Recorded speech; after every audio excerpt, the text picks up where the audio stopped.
I mean, what do you think? You think they stand a chance? Well, you're on their side, aren't you? Who are you betting on, Magic mirror on the wall. Who is the fairest one of all? Look at these lies.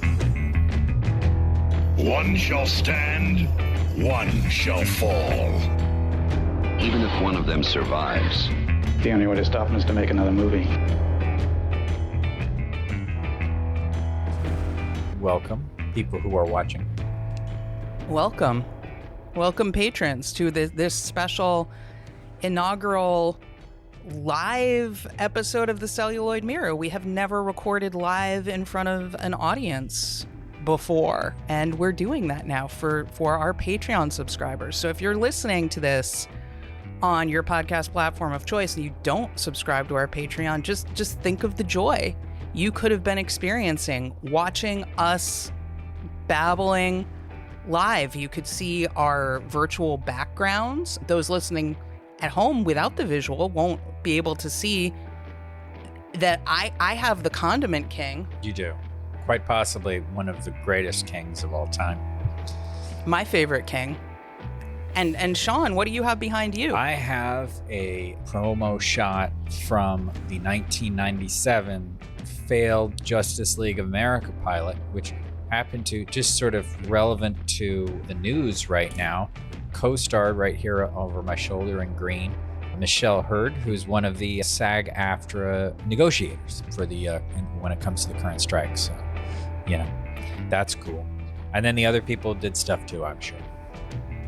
I'm sure they did. The only character that's in that is also in this movie, in this version that we're going to talk about, in this picture anyway, is that fella right there. It's the terribly costumed The Flash. So, there you have it. There you have it. And we don't have any music queued up, do we? We'll fix it in live post. Live post. So there's, imagine the music.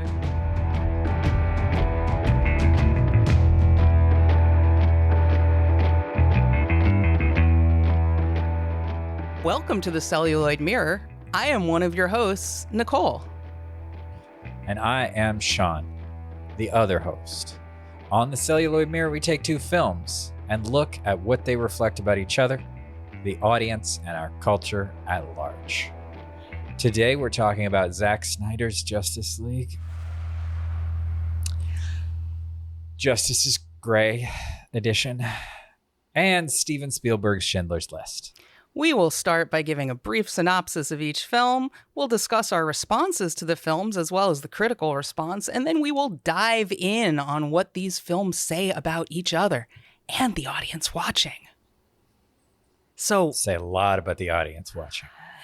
So we have to give quick synopses of these two very long films. And I guess I'll kick it over to you, Sean, if you would like to tell our viewers and listeners at home what the fuck happened in Zack Snyder's Justice League Justice is Gray edition, because God knows I can, but you're going to have to do it instead. I died more than a little bit. That's what happened in Zack Snyder's Justice League. I died more than a little bit.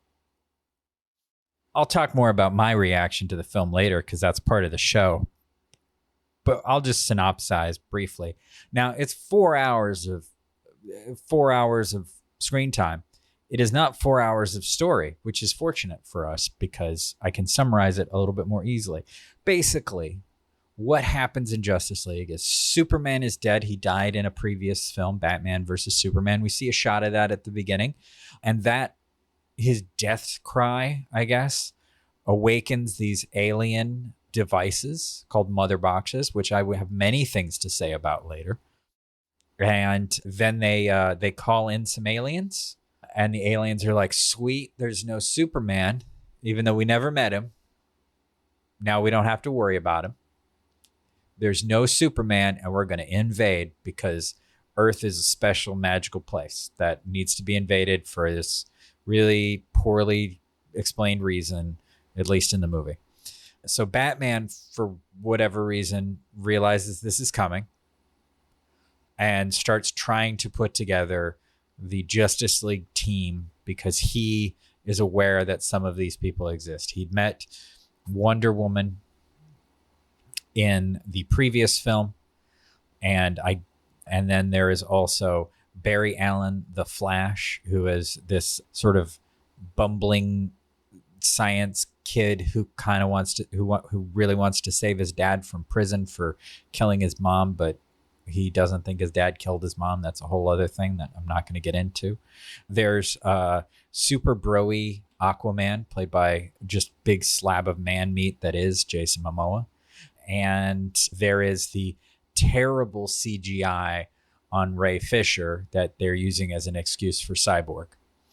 And as he's trying to put them together, most of them tell him to go fuck off, because they're like, we all just kind of do our own thing, and none of us really do much of anything for anybody, except for Aquaman brings people some fish, and the Flash saves a lady from a car crash, and Wonder Woman was there when Superman died, I guess. I don't know. I didn't watch that movie.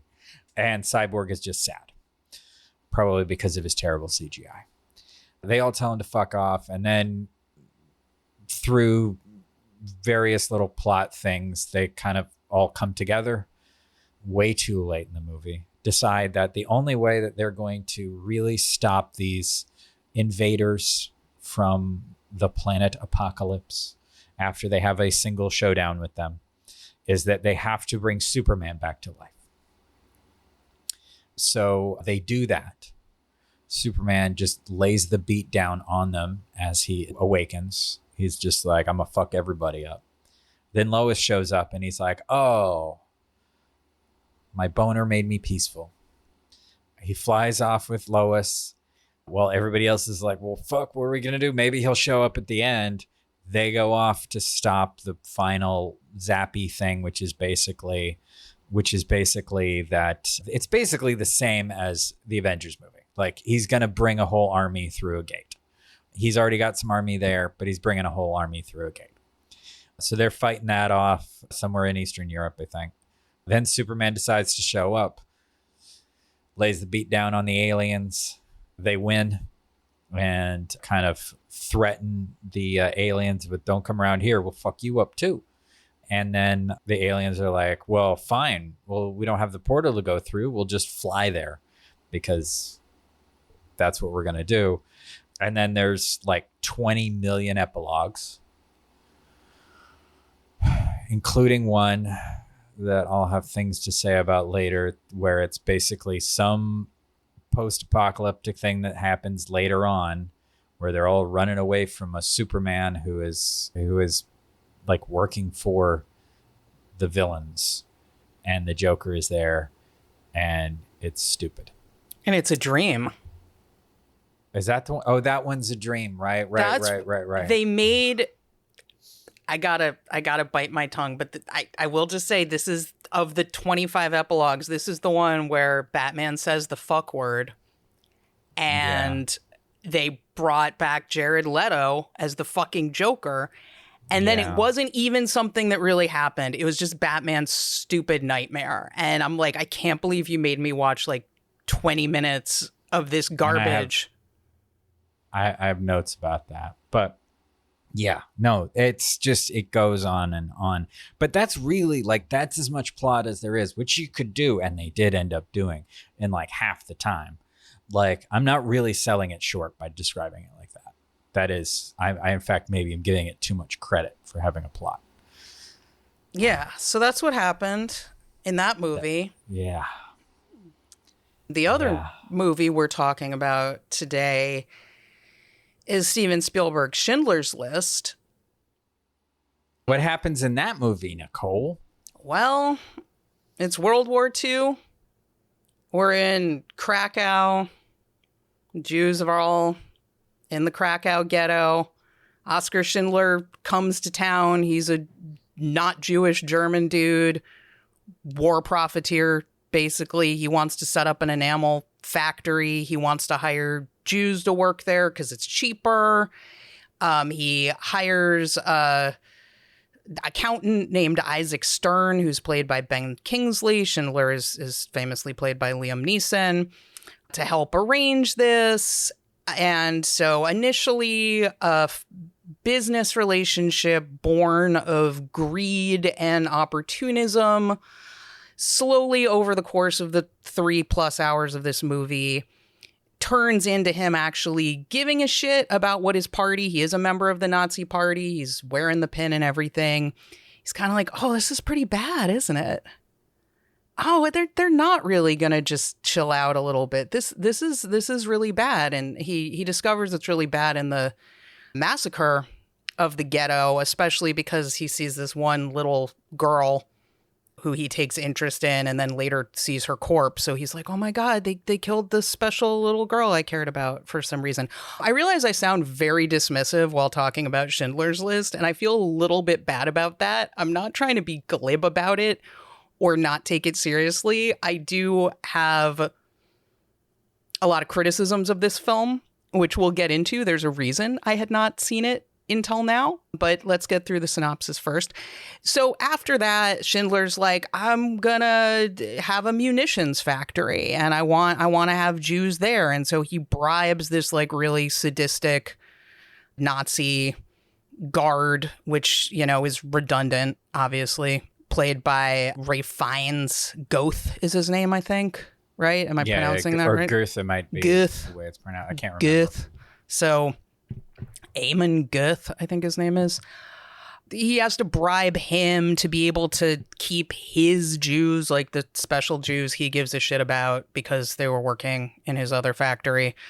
He wants as many of them as possible to come work at this munitions factory, and because he gets the sense that he can save them from the camps, because it's clear now that like, oh, they are actually just bringing Jews to extermination camps and just fucking straight up murdering people right and left. Oh, well, this isn't civilized. This isn't what I signed up for when I signed up to be in the, like, you know, genocidal Nazi party, but not, you know, murdering children in front of me genocidal. That's just distasteful. So he, in this film, you know, develops a list. In real life, this happened very differently, but tries to get as many of the quote-unquote Schindler Jews to come work at this factory as possible. At one point, the women get put on the wrong train and sent to Auschwitz in one of the more notorious sequences in the film, where there's basically very classic Hollywood movie suspense about like, oh no, are these women gonna get gassed or is Schindler gonna save them? And they all get herded into the fucking showers, and it's like, oh, is water going to come out of the shower heads or is it going to be gas? And we'll talk about that sequence later. I have some problems with that sequence, but water comes out. Yay. So the special Jews we're supposed to care about, because Oskar Schindler knew them, are okay for the moment. And then Schindler shows up and takes them back to the munitions factory where everybody works intentionally making munitions that do not work. Like they intentionally are producing stuff that's not going to actually help the Nazis, and perhaps the only nod to the kind of sabotage that was happening against the Nazis in World War II, coming from Oskar Schindler, of course, because according to this movie, Jews don't do anything for ourselves. And, you know, they continue doing that, and eventually the World War II ends. And Schindler's like, I gotta go because I'm a Nazi. And we're not in charge anymore. And then he has this like breakdown scene by his factory that I really hated, where he's like self-pityingly crying about how he didn't do enough, and all his Jews come around him and hug him and comfort him and everything. And then they're like, well, where are we going to go? And then we cut to present day in Israel. I think it's right outside Jerusalem is where Oskar Schindler is buried. I think so, yeah. Oskar Schindler's actual grave. And this song from the 6 Days War of 1967 plays, even though that was from a long time after the Holocaust, doesn't really have anything to do, but we'll get into the Israel politics of Schindler's List later. And all in a scene that was very moving to me, like the real life people, the real life survivors who survived the Holocaust in part through their affiliation with Oskar Schindler, some of the characters we've seen earlier in the film, the actors who played them, and the real life elderly survivors go to Schindler's actual grave and put down stones. And we're in color now, and that's the end of the movie. So that's what happens in Schindler's List. All right. So the connections between Justice League and Schindler's List, if they're not already obvious. First of all, our patrons voted on us doing this. Our patrons have been voting for us to do Zack Snyder's Justice League for basically since it came out. We had an idea of doing it with First Cow at one point because of the aspect ratio. Yeah, which honestly, I think that there's a better conversation around these two. I'm not going to say agree. that this is not, I think that there's a lot that we are going to be talking about here that I think is very interesting. But our patrons have been trying to force me to watch this fucking movie. But basically, connections in the broad terms are that they're both high profile, beloved, and very long black and white movies. Well, and just to specify, we watched the Justice is Gray version of Justice League, which makes it a black and white movie. It's arguable whether or not all Zack Snyder movies are black and white because he seems to hate color, but that's a different thing. And there were cultural events upon release. Zack Snyder's Justice League was really a major part of pushing HBO Max before it became Max. And obviously Schindler's List was a huge thing in the 90s. I was quite young at the time, but I do remember it coming up a lot in the episode of Seinfeld. And also, personally, we both have not watched the movies until now. I think I was definitely avoiding Justice League actively. Schindler's List was more, for me personally, a very passive sort of I know it's supposed to be a good movie. I have complicated feelings I can get into later about movies surrounding events like this, and specifically the Holocaust, that I'm not trying to go out and watch them, but I'm also not explicitly avoiding them. And I know you have similar. If you want to chime in about your avoiding. I mean, I avoided Zack Snyder's Justice League because just why would I watch that? I had the misfortune of watching Batman versus Superman once upon a time, and it was god awful. I honestly do like Zack Snyder's Justice League more than Batman versus Superman, but that's not. Well, you didn't have to suffer through much Jesse Eisenberg in this movie. That's true. There was only a little bit. And that was bad enough. Bad enough. But yeah, I didn't care. I'm like, wow, I didn't watch the theatrical version of this movie, and now there's one that's twice as long. Why would I watch that? And I did watch the theatrical version, and I was also like, why the fuck would I watch more of that? Yeah, exactly. I have since watched the theatrical version, though, because that's the kind of cinematic. I told you not to. You did tell me not to, but I am a masochist of this sort, and I just wanted to know. I just needed to know, and then I needed to watch it so I wouldn't wonder anymore. And now I know, and I never need to watch anything related to this property again, is my feeling. But so that's why I didn't watch Justice League. I'm not a fan of Zack Snyder. I'm not any kind of a comic book film completist. So whatever. Schindler's List is a film I've kind of meant to see for a very long time because it seemed like a film I just should see. I had some negative feelings towards it based on my impressions of what it was about. But I also, once upon a time, used to be a Spielberg hater, which I'm now not. I really enjoy Steven Spielberg. I've been trying to watch the films of his that I haven't seen before. When I was when I was in high school and stuff, and I was like, Steven Spielberg makes schmaltz about daddy issues, and look at these tropes, and Hook isn't very good, so I'm gonna try to I will not tolerate Hook hate. Speaking of films that end 25 times, that's. Oh yeah, that ends. I mean, I haven't watched it much as an adult, but I loved it a lot as a kid. Well, when I saw it as a kid, putting it out there. When I saw it as a kid, I was disappointed, and that kind of led to my hey, everyone loves Steven Spielberg. I'm a teenage hater. Maybe my thing will be I don't love Steven Spielberg, and I'm over that kind of reactionary impulse now. And I love Jaws. I love Duel. I love Jurassic Park. He's made a lot of great movies. I think he's an incredibly talented director, I think his talent and skill is on display in Schindler's List. Whether I think it's being directed in ways I think are good is a different matter, but there is a lot of skill and filmmaking prowess on display in that film. I do feel that Spielberg did what he was trying to do. What I think of that project is a different question. But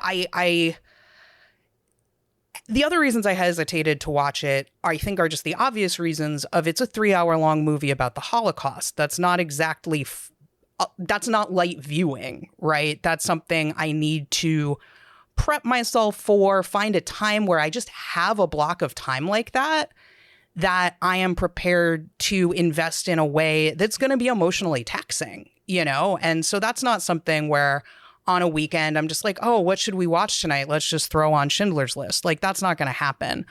So I was somewhat grateful that our patrons voted for this. I believe the pairing was my idea, and I was kind of kidding at first, but then the more I thought about it, I was like, actually, I kind of think this is a good idea. And it is a good idea. It is a good idea, and I hope the pairing doesn't come across as like lighthearted and glib, just like LOL, Schindler's List and Justice League, haha, the Holocaust or something like that. That's not... I mean, I think that's what everybody thinks of you in general, but... You know me, that's kind of my brand. But...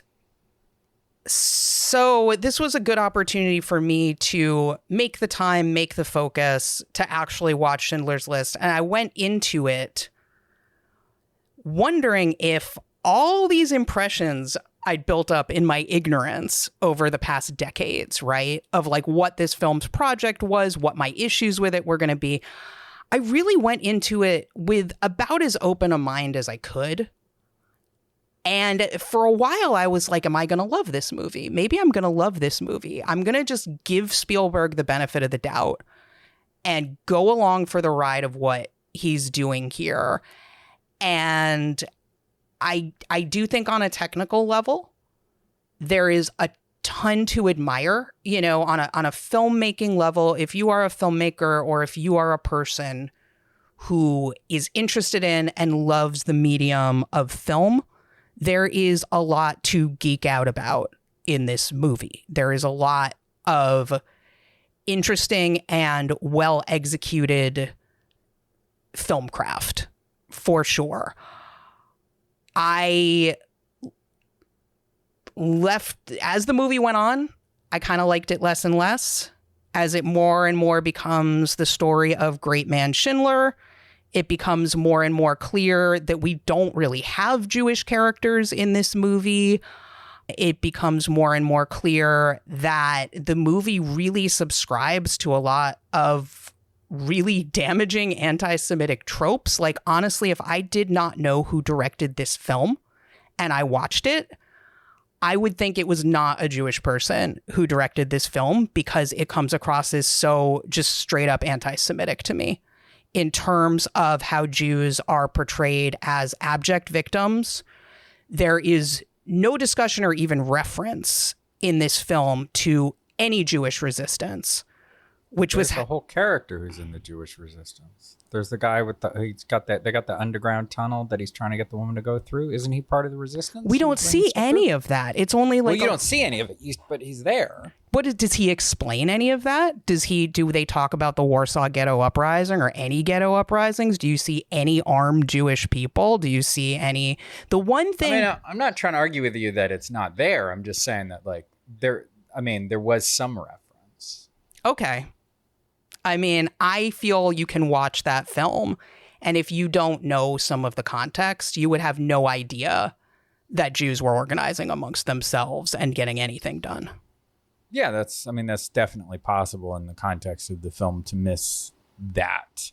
I don't think it's, I'm not disagreeing that it is extremely minimal, like what is shown.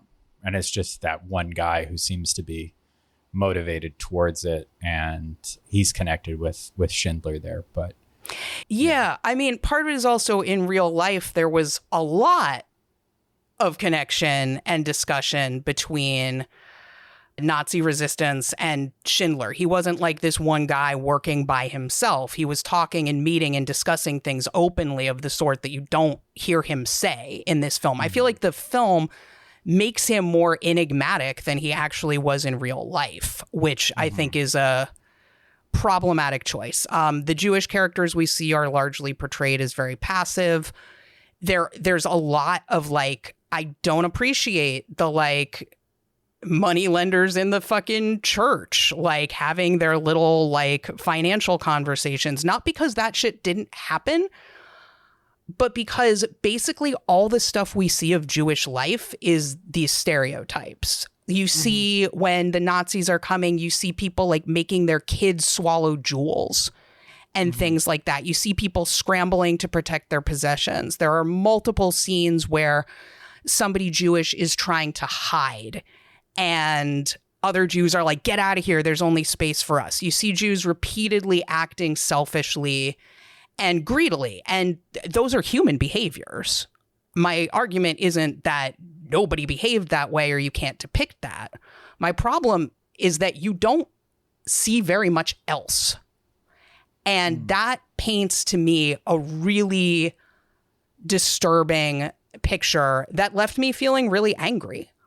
And I know Steven Spielberg had a big like experience reconnecting with his own Judaism through directing this movie. This movie was originally supposed to be directed by Martin Scorsese. Like the story was kicked around a lot. There was a biography of Oskar Schindler that came out, and there was a lot of discussion of a film being made. At one point, Martin Scorsese was going to do it, but he felt, and I give him credit for this, that it should be a Jewish director. He basically convinced Steven Spielberg to direct it. They traded Cape Fear for Schindler's List. Spielberg was originally going to direct Cape Fear. I think that impulse to give it to a Jewish director is great. A part of me feels that Martin Scorsese might have made a much better movie that I would have liked more with this material than Spielberg did. I don't want to try to psychoanalyze Steven Spielberg, but I can't help but wonder if maybe he should have worked through some of the stuff he was working through before he directed this movie. Because like I said, I'm sorry, but it comes across to me as anti-Semitic in a way that makes me wonder what was going on with him internally. I also don't appreciate the way it explicitly wraps up with this very Zionist bow about like, oh, and the solution to the Holocaust is Israel. That, which is a narrative a lot of people subscribe to. That's a very dominant narrative. And I thought it was completely unnecessary and unfortunate that that was how the film chose to resolve. Well, and we were just talking about the connections. So just before you continue and pick up on those personal reactions to it, the other connection is that they both raise questions about how to engage with fascism as a subject and or aesthetic in film.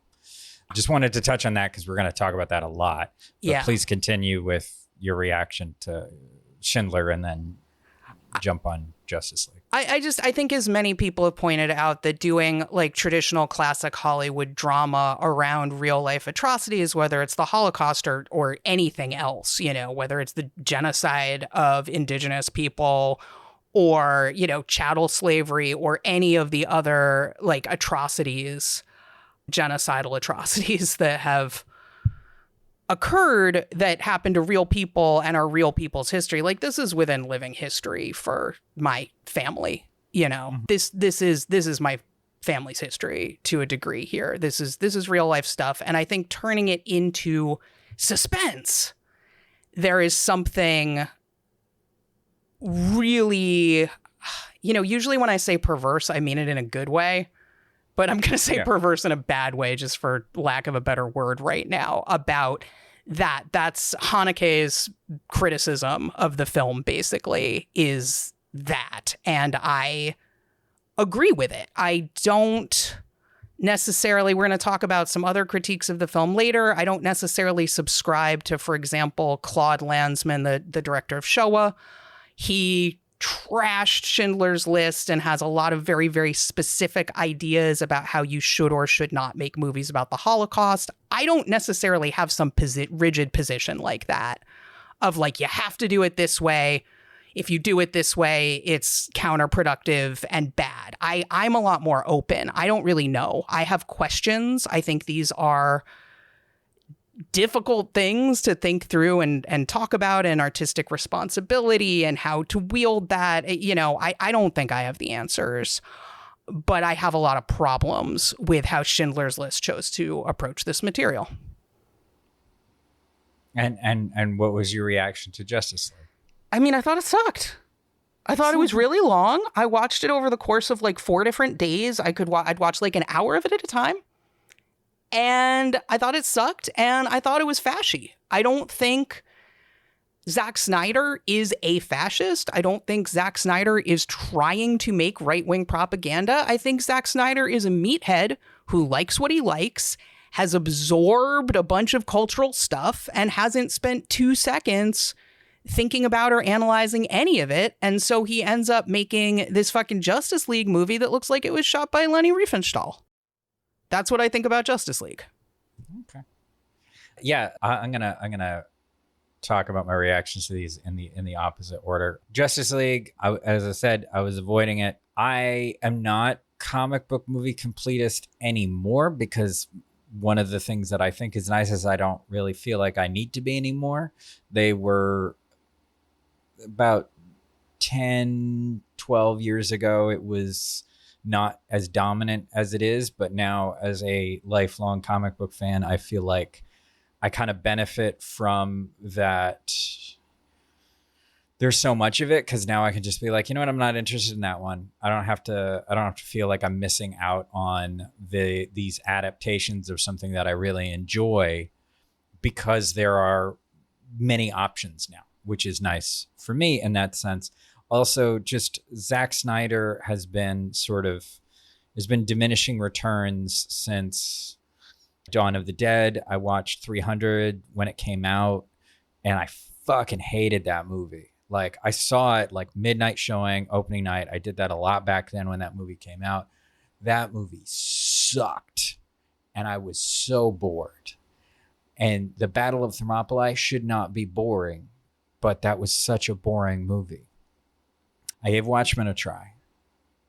And his style, his choices, I did not like. The way they changed the story, didn't have a problem with it. There's some stuff they changed about the ending. I think it worked for what they did. I know that was a sticking point for a lot of fans, but it was his style and his fundamentally missing the point, which really reinforced for me I didn't want to see his movies. And then they gave him Superman. And I love Superman, which is going to become very apparent later, because I will probably be talking at length about some of my opinions on that character and his history. And I dug up this paper I presented at the PACRIM 2006 PACRIM Literary Conference, which I haven't thought about. Well, I've thought about off and on, but I never really went looking for it again until basically yesterday. But like, I had to give it a shot. And also, like, I liked some of the cast for that. Like, he chose, like, I never would have thought of choosing Kevin Costner and Diane Lane to play his parents, his human parents. But as soon as I heard that casting, I was like, that's a really good casting choice for Ma and Pa Kent. Amy Adams is an excellent actress. She could be in less movies. Like, it wouldn't hurt her to say no to some things, or for people to just pick somebody else. But, you know, she's a good actress. So I was like, all right, fine, I'll see it. And there were bits of it that I was like, you know what? There's some really pretty bits of this. But the story overall was just crap. So when the next one was coming, Batman versus Superman, I said, no, I'm not going to see that. When they announced Justice League, which I will note, which you may appreciate, Nicole, I forgot to mention this to you. You may or may not be aware that before all of this, all of the Man of Steel and Zack Snyder being involved, there was going to be a Justice League movie directed by George Miller of Mad Max and all that. I would watch that. It was very close to getting made. Like, it was like weeks from starting shooting. And that would have been very different sort of thing before Man of Steel came out. Anyway, so I skipped Batman versus Superman. I skipped Justice League in the theaters because it was also Joss Whedon, and I was kind of down on Joss Whedon at the time as well. I watched Unlike it streaming. now. Oh, I'm very well. No, like I had become more down on him, and it was before all of this stuff came out. But I watched it and like drunk tweeted it when it was available streaming, and then they announced that this was coming, and I was like, it was bad enough, and it flopped hard when it came out in the theaters. Why are you launching your new streaming platform and like touting this as your big thing and pumping more money into a pile of shit? So I was offended by its existence. I'm still offended by its existence. As a film, I have a lot of problems with it from a craft perspective. It is not well written.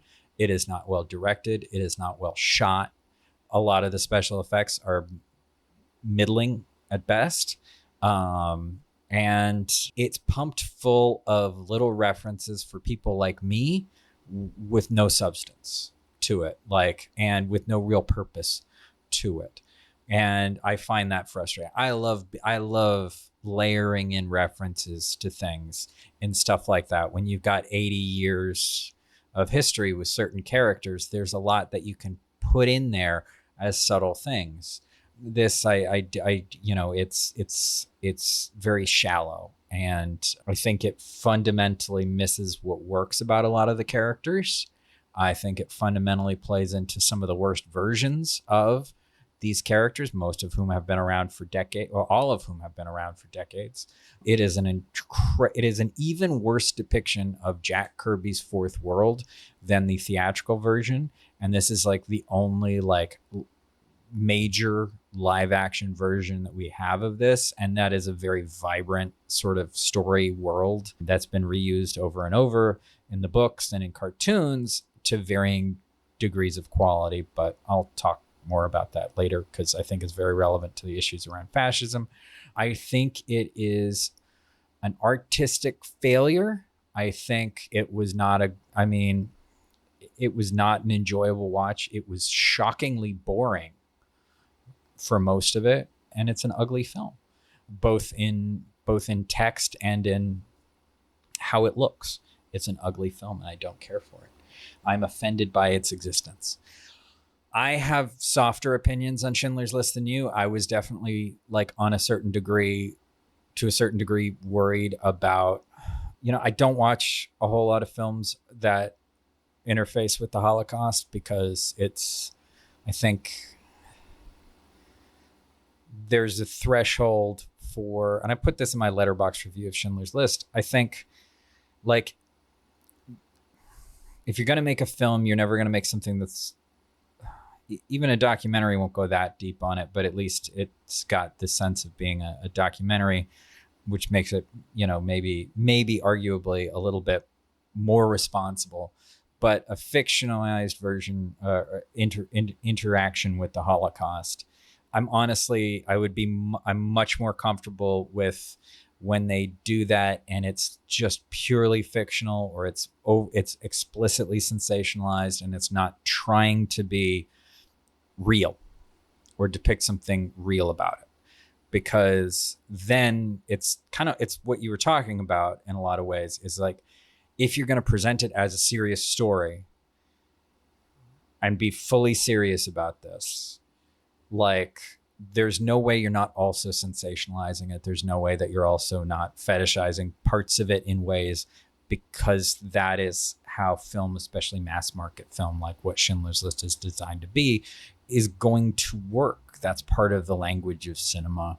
Does these things. It abbreviates and it simplifies. It simplifies to convey meaning, sometimes in a way that's too simple. I think it ended up being, until like the last third of the film, it ended up being better than I was expecting it to be. The end, I think, really kind of ends up in, sometimes, just to speak of Spielberg specifically, sometimes Spielberg can't really end a film. Sometimes he flops at the ending. I mean, there's a couple of other films like AI and Minority Report that immediately come to mind, where it's just like he kind of flubs. I did find the very end at his grave moving, to see the actual people. But by and large, like, one of the things that I've been thinking about since I watched it is, to a degree, like, who is this movie for? And like, I think that the movie, in some of the ways it's approached and in how people are depicted, very reasonably bothers a lot of people, because I don't think it's actually made for them. And there's a very good argument that it should be made for them, but it's actually probably made more for people like me, who don't have the family history with that, for whom there isn't direct connections. And so the very reasonable, the very correct in many ways, criticisms of the film, that it is wrong to put it from the perspective of the people it does. It puts it in the perspective of two Nazis. I think in some respects, it's designed to not put you in the place of the Jews in the film, because it wants to put this audience that it's aiming at in the position of the people that they were more likely to have been.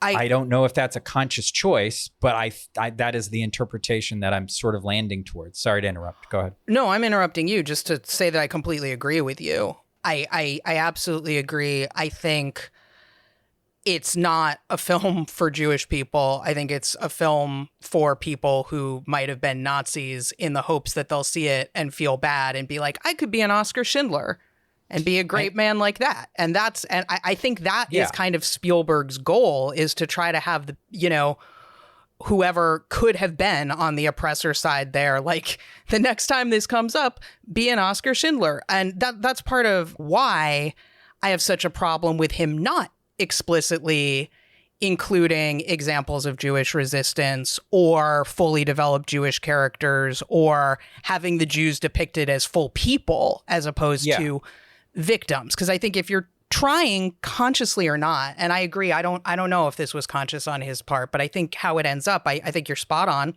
And that's part of why I think then you have even more responsibility to not just throw a bunch of Jewish stereotypes at people.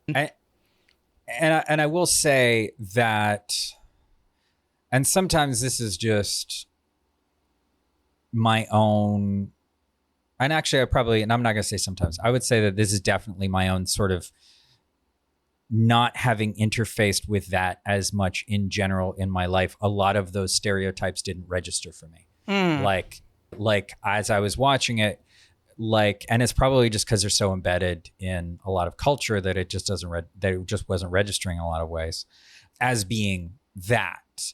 I will say that I think that there is an overall theme, and there was a couple of examples, but for some reason I'm only thinking of the one where I think a big theme of it is when you can't always do something, but when you see the opportunity to do something, that you should take that opportunity. And the one specific example that was coming to my mind is there's the little boy somewhere around the middle of the movie who has been conscripted essentially by the Nazis to help them with the rounding up and to point out the people who are getting away.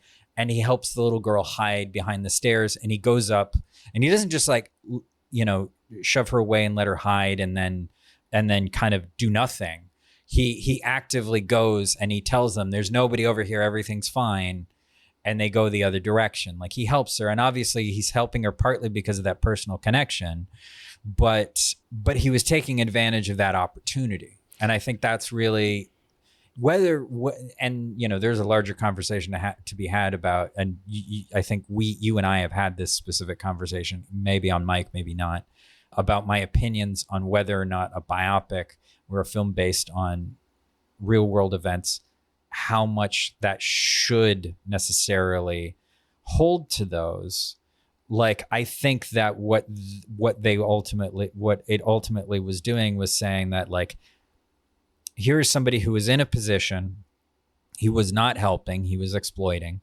And then the moment came where he could make a choice about helping people. And he did. And I think it's trying to be like some Spielberg movies, trying to be didactic in the sense of that this is what you should do, is you should help. When the time comes, you can't necessarily be the revolutionary who's running out there, and doing that, but you may be in a position at some point to do a thing. And at that point, you should do the thing. You should help people in what way that you can. Now, I think that that bit that he has, like, I probably like that's the bit that really, I was just like, real. And I'd seen bits of this scene before where he's like, oh, all the other people I could have saved. The movie would have been served better without that scene, because it is a very like me, what could I have done? And that fits with the character as he's established. And I think that there is some degree to which the film does do a reasonable job of showing him and the Nazi commandant Goethe as not being that different of people. Like, it shows them as being different, but in a lot of ways they're not. Like, I don't think it depicts them as being so different. It just kind of says that there's a choice that they made there. I think, and I read, you found a lot of great articles that we can talk about and criticism of this movie. And I think that they're all excellent points that, not that anybody needs my like approval of them, but I do see in all of what they are saying that these are great points about the film. But I think it's, as you were saying, like there's a larger conversation about, like, how do we even, or should we even make films about these topics, fictional films about these topics, about real people around them? Like, is it responsible at all? And, I think we can get into this a little bit later, but my argument would be that we should, and that to a degree, it may be not only a good idea, but very valuable for the long term to actually recontextualize certain people and certain actions for the purposes of saying what in fiction, for the purposes of saying this is what we expect from people. Because, and I started thinking about this because of a conversation with your husband, Sean, that is not super related, like months back when we went to the Mets game. And he was talking about how that he was working on a story that was reporting on a little bit like the origins of hip hop, and how there are different people who say it started here, it started there. Right. And we were kind of talking about it, and like, this is obviously a less serious topic.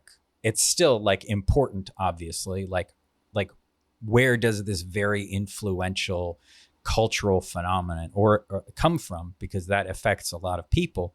But at the same time, history as we know it, even recent history, is as much legend, is as much mythology, is as much like just what's useful to teach us about where we are now as it is knowing about what really happened. Because ultimately it's very difficult to know what really happened in any kind of context. Not that it's not accessible, but because the stories are told by people. And, sometimes things are recorded and we can reference that back, but it's always going to be a particular perspective. It's always going to be a particular point of view, even if it was filmed, even if it was captured on film, like that's being captured in that moment from one angle at a time. And that even that is ultimately, that past is only accessible through, to some degree, the stories that we tell. And maybe it is the right thing to do, to tell the story that we think we need from what happened over the story of what actually happened. I don't know. Maybe that's, I think that there's potentially an argument for that, but that is also me just saying that maybe propaganda is good, actually, which is probably a bad thing for me to say. I mean, so I'm in favor of propaganda in settings. I don't think propaganda is necessarily bad, and I agree with a lot of what you're saying. I also think there are things that are, established fact. If you want to zoom in really close, of course, like it's about the angle and everything, and that's.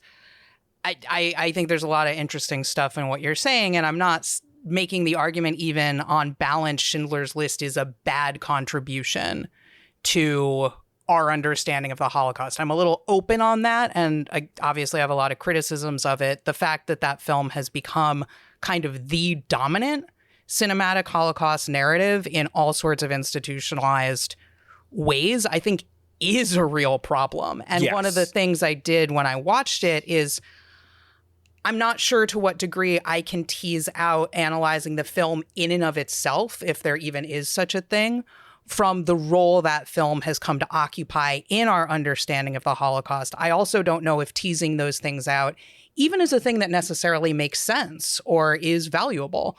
But these are, some of how I'm looking at it, and that's part of why I have such a problem with things like the fact that in real life, Oskar Schindler was ultimately saved by a lot of the Jews he had helped. I think that would have been an interesting thing to dramatize. I think so. As the climax of the film, instead of just cutting it out. And obviously, yes, whenever you do a biopic, things will be different. You can't contain everything. My problem isn't, this isn't exactly how it happened in real life. My question is always, what was changed and towards what ends? Right. Yes. That said, I do, so that I don't just monologue for a half hour now, I do want to bring it back to one point you made about Goethe and Schindler kind of being similar. To tie it back into our other film, I found myself thinking a lot watching this movie at a certain point, Schindler's Batman and Goethe is the Joker. Like, it felt very much to me kind of like the two sides of like the same coin thing that we get in over and over again in a lot of superhero movies about like Batman and the Joker are actually more alike than they are different. And I'm like, that's kind of what's here. And that's an uncomfortable thing to be thinking about. I have notes about that idea, but that's separate. Before we talk more about what we think, I think it would be good to talk about a little of what the critical reaction was to these films. I think it'll come as no surprise that Schindler's List, while it had, I do want to say, it was not universally beloved. It had its detractors from the beginning, but it is 98% fresh on Rotten Tomatoes, which I think is not a very inaccurate kind of depiction of. Yeah, I think that very much depicts the broad response to it, because honestly, like a lot of the detractors and some of the things that you shared that we can talk about, I think I don't think that entered a lot of the mainstream conversation about the film. Yeah, I agree. Yeah. And I think broadly, it's very, like, that's one of the reasons why I actually kind of felt a little guilty about not watching it for a long time, not just because of the topic and, people going like, but it's about this and you can learn about it. And honestly, like, there wasn't like details about who Oskar Schindler was. I honestly didn't know very much about him as an individual, but like details about the Holocaust that are in the movie, I had certainly heard about in school. Like, the showers and all of that, all of those kinds of details of Krakow, or the Warsaw Ghetto and what was going on with those were all things that were covered in school, perhaps because around that time this movie came out, because this movie came out when I was about 93, I think, right? So I was 10 years old. So, soon after that, like there's more conversation about that in school, I think. But also just because everybody talked about what a great movie it was. And so I felt a little like, yeah, I guess I haven't seen this great movie. So. Well, Zack Snyder's Justice League was 72% fresh on Rotten Tomatoes. I don't understand it. How is it 72? How is it over 50%? Because all his fucking stands, like, Well, I guess that's 72% fresh with critics. I take it back. That's not the audience reaction. Bunch of dumbass critics. I mean, here's the one thing I'm going to throw out as an explanation. Remember when this dropped, right? This was earlier in the pandemic. People were not going out to theaters as much as, I mean, I'm still not going out to theaters, but lots of people are. And suddenly there's a big, shiny thing on HBO Max that people can watch. I think some people were more forgiving and positive because of that. I think they're just dumb. Sure. Not going to disagree with that. Schindler's... Send us emails about how you hate me for hating that movie, please. And also, just you can comment. We do have comments coming in on both YouTube and StreamYard here, I'm seeing. Some of our listeners think it's just the fascies who are getting Justice League. I believe I numbers inflated. And feel free to chime in. We are seeing your comments, even if we're not responding to all of them live. Schindler's List also won tons of awards. It won, the Oscars for Best Picture, Directing, Editing, Adapted Screenplay, Score. Should not have won Score. Cinematography, Production Design. Plus, lots of BAFTAs and Golden Globes, London Critics Association, etc. It grossed $322.2 million on a $22 million budget. So it was a very profitable movie. Zack Snyder's Justice League wasn't released in theaters. It was released right to HBO Max. It did win awards that I've never heard of, like the Alpha Pro Awards for Best Superhero, Best Female Hero, and Best Actress in a Superhero Movie for Gal Gadot. Okay. It was nominated for Best Fight at the MTV Movie Awards, and it won. Zack Snyder's Justice League did win an Oscar. If anyone remembers this bullshit category they had just that year of the Oscar cheer moment that was voted on by fans, and it was The Flash Enters the Speed Force. Whatever that's worth. For what it's worth, the theatrical release of Justice League grossed $657.9 million. And then Snyder's version was released to HBO Max. On a $300 million budget, which was then added to when they released it to Max. I think they added another $20 million to finish it. So its box office was slightly more than double, which for a superhero movie of that scale means they probably lost money on it. Yay. Of the original one. And then I doubt that they made that money back on the HBO Max version. So it's just a big money pit, which honestly, good. They deserve to lose money on that. So yeah, I agree. In terms of specific critics, we always look at Roger Ebert and the New York Times on this show as kind of like a barometer of kind of middle of the road mainstream film criticism. What did those outlets think of the films we're discussing? So the New York Times, Janet Maslin loved Schindler's List. Some of what she says, Did you freeze? I think you froze. Did I freeze? Oh, there's your voice. Oh, there you are. You I'm froze here for me for a second. Oh no, Okay. I froze. The Condiment King got me. You got to watch out for him. He's got mustard and ketchup. So even if you're immune to one, the other's going to get you. Janet, I don't think I need to read these lengthy, reverent Schindler's List quotes. We can link them in the show notes. But I do kind of want to talk about the Justice League reviews. So Janet Maslin loved Schindler's List. Roger Ebert loved Schindler's List. He gave it 4 stars. I disagree with some things both of them say, but whatever. In the New York Times, Maya Phillips reviewed Zack Snyder's Justice League, and she was less impressed. She said for a film that's kind of supposedly about hope, it didn't really pay off because hope isn't manufactured. It can't be limited to a shadow of a gesture or shouldered by one man whose extraordinary abilities are heralded in the super of his name, and it's definitely not in the cinematic equivalent of a 4-hour-long video game cutscene, which, fair, Maya Phillips. Matt Zoller Seitz gave Justice League 3.5 stars on Ebert.com. Ebert has obviously passed at the time Zack Snyder's Justice League was released, and thus he was spared having to watch it.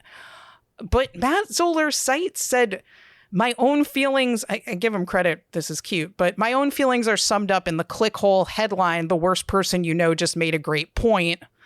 Bottom line, I don't see how it's possible to put this version of the project next to the 2017 version and not recognize it's superior in every way. It is not superior in terms of runtime. It's not superior in terms of runtime. It's not superior in terms of like just entertainment value. Like I was bored. It's long and boring, and like at least the other one. Well, okay, I will give them this. I was like really drunk when I watched the theatrical version, and I don't do that anymore. So that does change my opinion of it. But like, I mean, they both suck. It's just a shit show either way. I'd rather watch this version. Sure. I mean, so would I. Which I've only seen like some little pieces of scenes from. At least this movie has Miguel Ferrer. Sean is pointing to his background, just so you all know, of the not coming to fruition Justice League version from what year? 1997, a failed TV pilot. More colorful than even the color version of Zack Snyder's Justice League. Very colorful. I will say, as somebody who did horrifically watch the theatrical cut of Justice League after watching Zack Snyder's one, just because I needed to for myself. Sure. It's kind of a toss-up which one's better because they both suck. The Zack Snyder one is more coherent.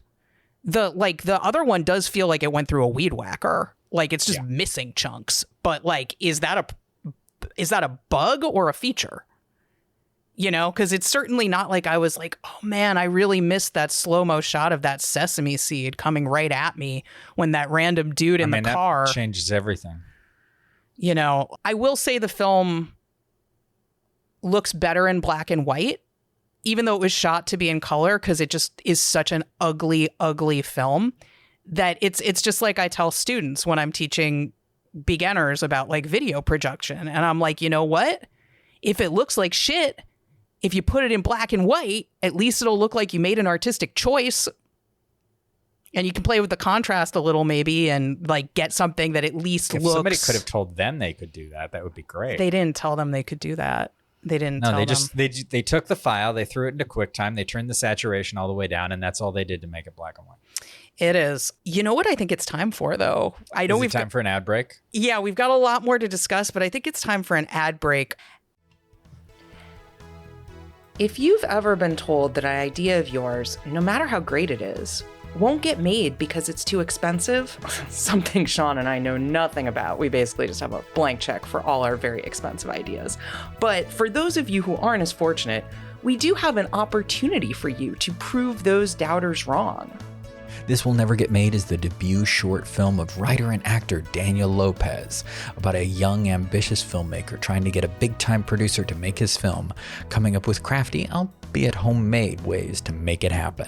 The film campaign started in late October, and they've currently gained 31% of their $15,000 budget. It perks for as little as $1. If you can't afford to financially contribute to the film, that's not a problem.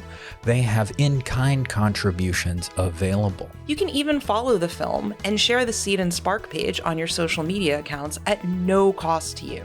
There's a wide variety of ways that you can be supportive. So help us show the world that it doesn't matter how big or crazy an idea is. With your support, it can and will get made. So please support This Will Never Get Made. Go to seedspark.com/fund/this-will-never-get-made. Or scroll through our show notes for this episode and click on the link. Hey, Sean. People are always asking how they can get in on live recordings of the Celluloid Mirror, help choose the films we discuss on the show, and even watch some of the movies that we make ourselves. Well, then they should join us at patreon.com/4milecircus. But why would anyone want to join a 4-mile circus? That seems like an awfully far walk from the peanut stand to the clowns. Are they killer clowns? Not really.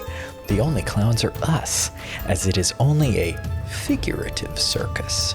The circus that is our tiny production company, remember? Oh, yeah.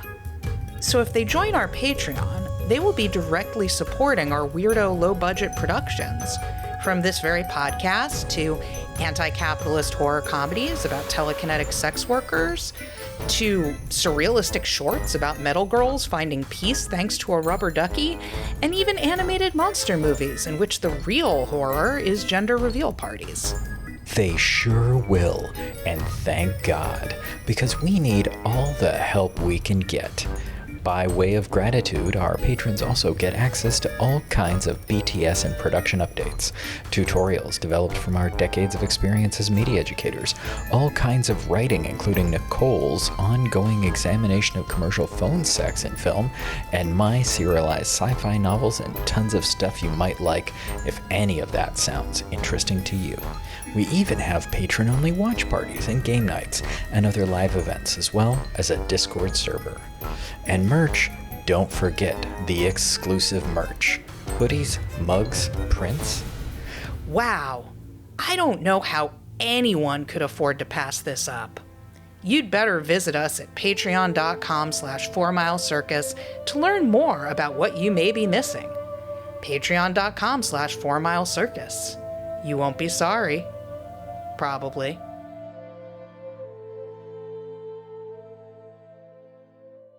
And on that note, we're back. And we're back. From paying our bills. Yes. They're all paid now. Good job, everybody. Good job, everyone. So now I think it's time to discuss what these films reflect about one another. We have some specific points and can also hear from the audience. If you have comments, just go ahead and make them. So there are a few points of comparison we wanted to delve into. The first one on our list is the choice of black and white. Now, obviously, Zack Snyder's Justice League is not only available in black and white, but the version that was interminably long that the two of us watched was in black and white. They are also in different aspect ratios for some fucking reason. Both Schindler's List and...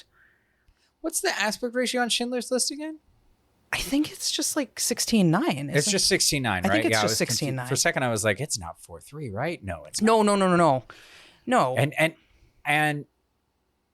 And Justice League isn't even actually 4:3. It's almost 1:1. It's actually the or it's whatever the what's it like Academy ratio or whatever. No, it's whatever the IMAX like full size ratio is. Oh, is that why he shot it that way? Yeah, it's like designed for like a full IMAX screen. So I remember reading about that when it came out, and I was like, that's a really interesting choice for something that you're putting online for people to watch on their TVs that are 16:9. Good job. This is what I'm wondering. It does give it the feel of being an older movie, right? Like a movie from like the 30s or something, because the aspect ratio is closer to that. Yeah. I don't know why you would choose that. It's not a movie from the 30s. All I could get is this is like Zack Snyder's meathead way of being like classic. Yeah, I remember reading some of his comments about why he did it. It had a lot to do with making the IMAX experience very immersive, because the IMAX screen is very, very tall. So the whole idea was that you would kind of be looking like this as opposed to a normal movie screen where you might be looking like that. So the whole movie was shot that way and they just cropped it for the theatrical release? Correct. Oh, okay. I don't think the framing is particularly good for that, but whatever. As far as like the black and white for it, like it seems like a stupid choice for Justice League to me, because I mean, it looks moderately better, I'd say, but only because it's actually committing to being black and white instead of what he usually does, which is just desaturate things until it might as well be. But it's also a shitty looking black and white because the contrast isn't there. It's very just muddy.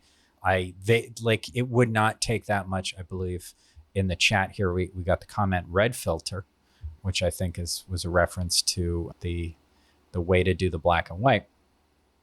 Like, it's just sloppy. Like, you could go through, like, if they're spending this much money anyway, have the colorist go through and actually adjust the contrast. That's a thing that you can do. They didn't do that. I have mixed feelings about the Schindler's List black and white. I think it's interesting, and it's the same for the same reason I have mixed feelings about it. And it's that it puts it in a context where it feels like an old movie. It looks like, it's shot like, it has beautiful contrast. It's a beautifully shot movie. It is a beautifully shot movie. And, you know, which you expect from Spielberg, right? Like, I was, in fact, just the other day, I was just raving about the way that West Side Story was shot, you know, and I wish that, like, honestly, I'm not generally a fan of the idea of digitally replacing actors. But man, if they could digitally replace Ansel Elgort in that movie would be so much better. I think we're all with you on that. They're both Janis Kaminski, right? Who's Spielberg's usual cinematographer. Off the top of my head, I can't remember. But he works with Spielberg a lot, and it's beautiful. It looks like Citizen Kane or something. And the camera is telling the story in the movie. Like, it's doing a beautiful job of telling the story. The editing is telling the story. It's beautiful. My problem with it, so I think it's great in that it creates that context. It feels like it's of the era that it's coming from in certain respects, visually, for the black and white. At the same time, I have a problem with it because I think it creates a sort of distance. I agree. And this is related to the criticisms I've seen of, you know, a lot of the pictures that are shown from the civil rights era are in black and white, which creates a distance in time. It makes it feel further away than it is. And, you know, I think not that, you know, I don't know that is necessarily, I don't think that that's necessarily intended, but I do think that there is an effect of that. It feels like it was very long, very far away. I think they mitigate it in the end with the color scene and all the people in Jerusalem putting the rocks on his grave. Like, they're putting that context in of, like, these people are still alive. But the larger narrative, I think it does create a certain distance for the audience, which I would prefer it not. But it was still very pretty. Still looked very nice. Yeah, on the craft level, you can just look at it, and it's beautiful, which is arguably a problem. We've got a couple comments on the black and white and Schindler's List I want to touch on before I add a couple things to what Sean said. We've got a comment that says, do you think Schindler's List was made in black and white to appeal to people who think that everything before I don't know why I can't read what the year 1964 or so actually happened in black and white? That's a very funny comment. I think, honestly, from reading comments Spielberg made, I think it has to do with, he repeatedly said, and I think he's actually really wrong-headed in this way. He was like, we're not making a film, we're making a document. This is reality. And I'm like, no, it's not. And the fact that you're talking that way gives me a little less respect for the project. But I think the fact that all the documentary footage we've seen of the Holocaust and World War II was in black and white because that was the technology of the time. So I think that is kind of the driving force between the choice to do black and white to make it be more real in terms of whatever reality we have of filmic depictions from the time. I think that's why he did it. I see another comment that says it maybe creates a certain distance for the filmmaker as well, which I think is a really interesting comment that, again, I don't want to psychoanalyze Spielberg too much. I don't think I'm in any position to do so, but it does raise a question of it maybe was helpful to him to get a handle on that material, to have that kind of distance that was created by the black and white, contextualizing it as in the past and having this like very clear stylistic break from what we see when we open our eyes. In reality, he clearly was, by his own admission, going through a lot of stuff, and I could empathize with that. And I see another comment, and it's shot with this very formal, deep focus cinematography, which is like a technical project outside of his normal modality. That's true. It looks different from how Spielberg movies usually look. I was reminded of Fritz Lang's Manhunt at various points, which is another Nazi-related World War II black and white movie from the time. I agree. I think that's a really interesting point. I think my issue with it is with this kind of blurring of like, even though it's not shot like a documentary, I saw a lot of people say it's shot in documentary black and white. And I'm like, what does that mean? Do you mean Holocaust documentaries from the time? And I see another comment. I also remember Spielberg saying the thing about documentary footage of the era. Yeah, I think that's why the choice was made. I will say I found the formal move from color to black and white Wizard of Oz style they do at the beginning when they show it's Shabbat. There's some Jewish people saying the blessing you say over the candles on Shabbat. And you see the candles burn down. And as the candles burn down, it goes from color to black and white, stays in black and white until the war is over. And then there's a scene where Schindler actually says to some of the Jews working in his factory, like, don't you want to go light candles? It's Shabbat. And they light the candles, and the candles come back in color. And that segues, that's the first color we have again until we cut to the final scene of the real life survivors in color in or near Jerusalem. And I do want to say that I found that black and white to color and back metaphor using the Shabbat candles specifically to be incredibly moving for me about the perseverance of Jewish people, no matter how much people try to fucking stamp us out, that we just keep fucking trucking, basically. And however many of us they kill, whoever's left, guess what? We're gonna still fucking be here. Fuck you. Which I'm sure is exactly how Spielberg put it when he pitched that. But he took off his hat when he did it, and he was like, and fuck you. Fuck you. He said fuck just like Batman does in Justice League. But what does he say in Justice League? Oh, I will fucking kill you. He tells the Joker he will fucking kill him in his dream. Stupid as shit. Anyway, so I have issues with the black and white. I have issues with how pretty it is for all the reasons we've discussed. I also want to say, I think Justice League, I've mentioned Leni Riefenstahl before. In fact, why don't I show some visual aids, Sean? Why don't we pull up your visual aid? Yeah, I'm going to pull up a visual aid. Add it to the stream when you got it up. Okay. Ready? Whoops. Yeah. Here, let me make it full screen. I'm ready. All right, ready? I'm ready. All right. Here it is. Okay. So what you're looking at, viewers at home, is a video I took on my phone of the screen in vertical for some reason while I was watching Justice League. I even paused it and went back and watched part of Justice League more than once so that I could just grab this shot because I was so struck by it. Right into Batman's shadowy crotch. Thump. All right, that's all you need to see. So this very extended, very low angle shot looking up at Batman. And it reminded me of, can I show another visual aid, Sean? Yeah. Pull it up. I got another visual aid. It's not video, but just, there are better examples of this, but this is what I was able to find quickly. If you want to just share this. Yep. Yeah, here's some Triumph of the Will. The way Leni Riefenstahl shot Hitler in Nazi propaganda is very similar to how Zack Snyder chooses to shoot his superheroes in Justice League. Go ahead. No, you go ahead, please. No. I was just going to say, it's the CEO portrait shot. Yeah.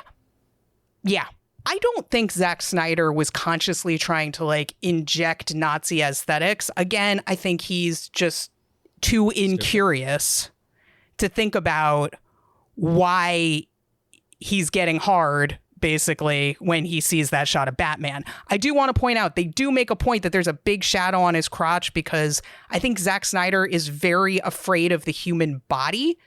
Yeah. He has a very interesting relationship to the bodies of his male characters where he's fetishizing aspects of them and terrified of other aspects of them. There are no buts in Zack Snyder's Justice League. You never see anyone in their form-fitting costumes where their butt is shown. And in fact, I could show it later, but this has been a lot of visual aids so far. Like, the one time in the film, they actually had a shot of all our heroes lined up and they're showing them from behind. They're backlit such that they're in so much shadow that you wouldn't even know any butts were there. Not giving Joss Whedon any credit to say his cut of Justice League is a little less phobic of the human body. Zack Snyder's a special case, but he does clearly really like having these shots of Batman where he looks like a fascist figurehead. And I think that's worth noting. And the black and white only intensifies that because it just straight up looks like some Nazi propaganda. As George Lopez delightfully observes at the end of the very fun looking Blue Beetle trailer, Batman's a fascist. So, I mean, I love that they actually put somebody saying that into a movie. Like DC was actually like, yeah, sure. We'll let a Latino character say that Batman's a fascist. Zack Snyder doesn't think Batman's a fascist, though. Yeah, and he's wrong. Because agreed. I can cite many examples, or at least a few off the top of my head. I will say, bad as Zack Snyder's Justice League looks, it does make the terrible CGI look less aggressively terrible, if for no other reason than you just kind of can't see it. Yeah. I mean, some of it, I think, stands out a little bit, but yeah, like, they just can't get away from that. The tracking for Cyborg and honestly, the animation for his body, like, just really does not work that well.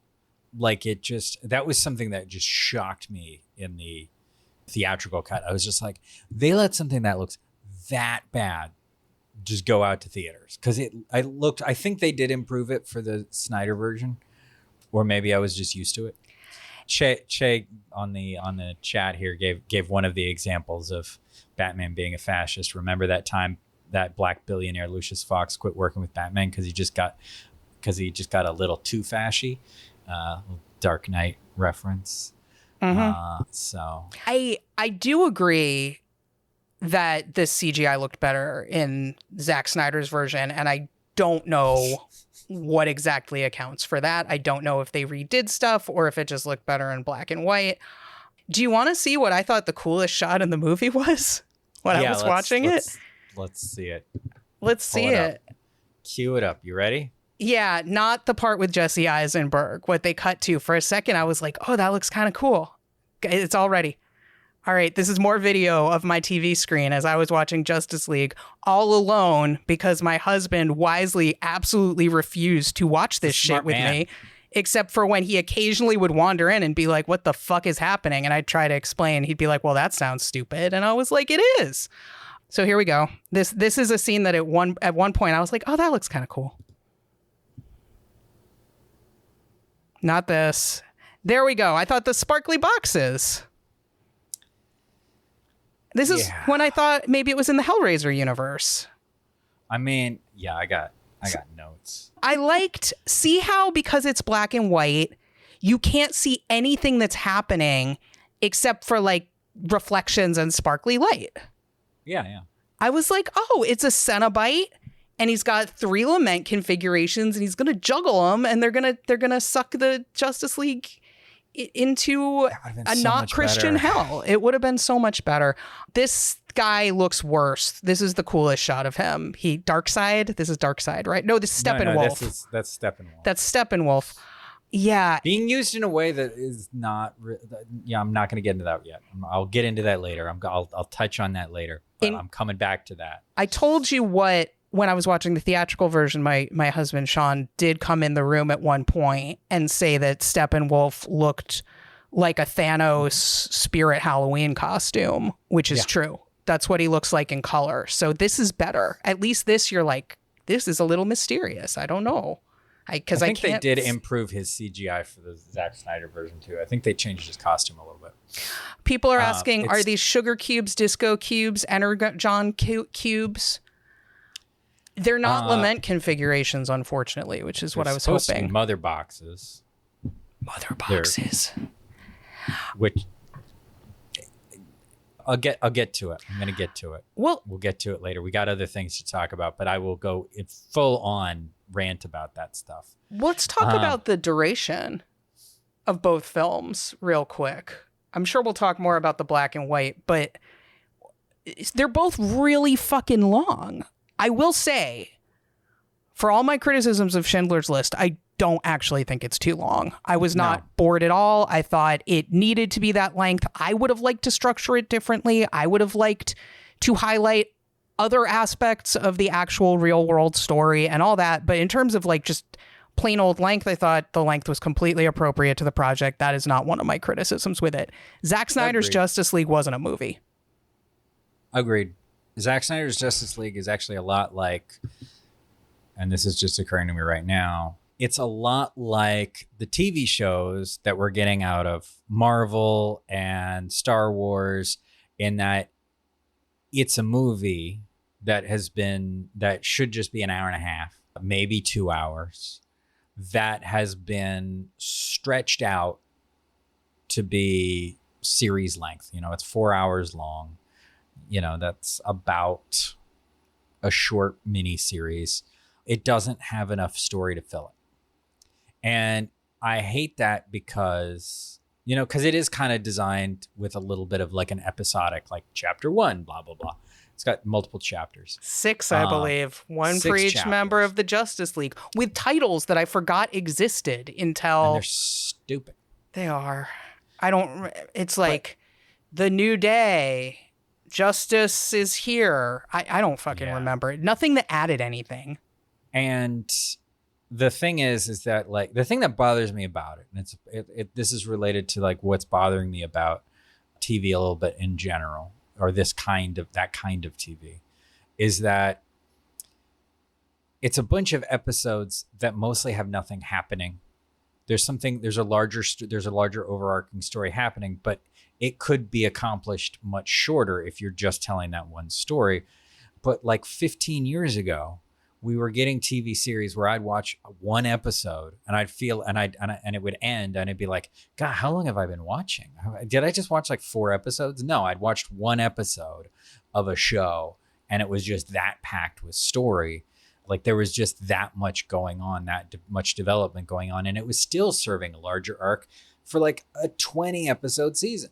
So like, honestly, the writing for stuff like this, I mean, it's a Zack Snyder thing, so we're not gonna assume that the writing was ever going to be any good, but the writing for stuff like this is seriously gone downhill.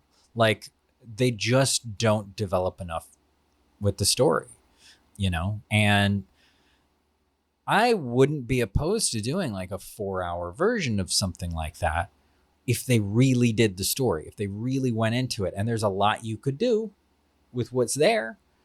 Not what they'd shot, but with the ideas and the concepts and the characters that are introduced. Like you could do a big 4-hour thing around this story, and the story still sucks. And I don't have a problem with the length of Schindler's List. I wasn't really bored during it at any point. Like it was very engaging. I mean, it's Spielberg. He knows what he's doing when he cares, when he's engaged with making the film. When it's not Ready Player One. Fuck. Or that fucking fourth Indiana Jones movie. Yeah, when he gives a shit, like he knows how to tell a story on film.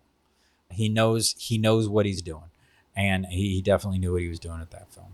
I think that's a good segue actually to the next kind of topic of just the two films' relationships with fascism, because we were talking off mic earlier about, I mean, I think the relationship with fascism in Schindler's List is pretty clear. We'll go into what we think about it in a little bit, but I think the connection with Justice League, beyond what we've said about some of the aesthetics and the fact that Batman just is a fascist, I think that might be feel a little more tenuous. But one of the things we were talking about just earlier today was like the villains, their plan in this movie. When it was explained, I was kind of like, oh, this kind of seems like an interesting storyline. It seems a little bit like it's an analogy for colonialism or fascism or some other sort of oppressive force that's coming in and taking the people who are already there and trying to convert them into perfect subjects, right? Yeah. Like making them lose everything that made them themselves. And I was kind of like, oh, this is, you could do some interesting things with this. And then I felt like the film just 100% dropped all of that, didn't explore any of it at all. And instead it just was another, the guys need to find the things so that the world needs to be saved. Like Yes. But my understanding is there was more going on in the comic books with this storyline that maybe does relate to fascism a bit. And Sean knows more about that than I do as someone who's never read the source material. So I haven't read that much of the original source material. I've seen a couple of adaptations. I did go back and read the first couple issues of Jack Kirby's New Gods. So context, Darkseid, Apocalypse, Steppenwolf, Mother Boxes are all part of Jack Kirby quit Marvel kind of because they wouldn't let him do this story and took this story to DC. And his idea was basically after the old gods die, and there's some writing about how like he's literally kind of contextualizing the story as after the gods that he was depicting in the Thor stories he was doing die in Ragnarok, then from that is born what he refers to as the fourth world, which is sort of a new era of new gods. And the thing that's lost in this is that there is a greater dynamic that I think would play very well into exactly what you're talking about and exactly like things that they put in here that they just kind of like, you don't need to have all of it, but there are cartoon series, Superman the animated series in the 90s did a very good job of just kind of bringing it in and not very much time and contextualizing it. But basically the idea behind it is he did have to integrate it into regular like DC Comics, and it was directly integrated into Superman comics. Starting, a lot of characters were initially introduced in, Jimmy Olsen had a comic book back in the 70s, and a lot of the initial ideas were introduced there before the main series was introduced. But the idea behind the New Gods is that when the old gods die, that world, that plane that they exist in splits into two. And there is New Genesis and there is Apocalypse. And New Genesis is essentially an Eden. It's a beautiful natural place, and everybody there is basically good, or their approach to things is to try to be a little bit more sort of peaceful. And then there's Apocalypse, and Apocalypse is basically a hellscape. It's usually depicted as covered in industry, pavement, factories, things like that. And structurally, when we encounter it, it is ruled over by Darkseid, the big bad villain behind the scenes in this movie, who is very much explicitly designed to be a Stalin or Hitler-like character, with like enormous statues of himself everywhere, always sitting and well above everybody. He has his direct minions underneath him, including like characters who are explicitly like his propagandists or his chief torturer, who is in this movie. Desaad was not cleverly or not very subtly named after Marquis de Sade. And he's got sort of his secret police-ish sorts, his enforcers in this group of female warriors that is trained by a character who shows up in the background of this movie. And then he's got his soldiers, which we see in this movie, the parademons, who are they fly around. They're like they're the flying monkeys. The flying monkeys. That's what I was calling them. which are very close. Like one of the things I did like in this film is that the designs of those worked pretty well for me, and they also look relatively like what we get in the books, which was kind of nice. I thought those, like, to give them credit, I thought those designs worked.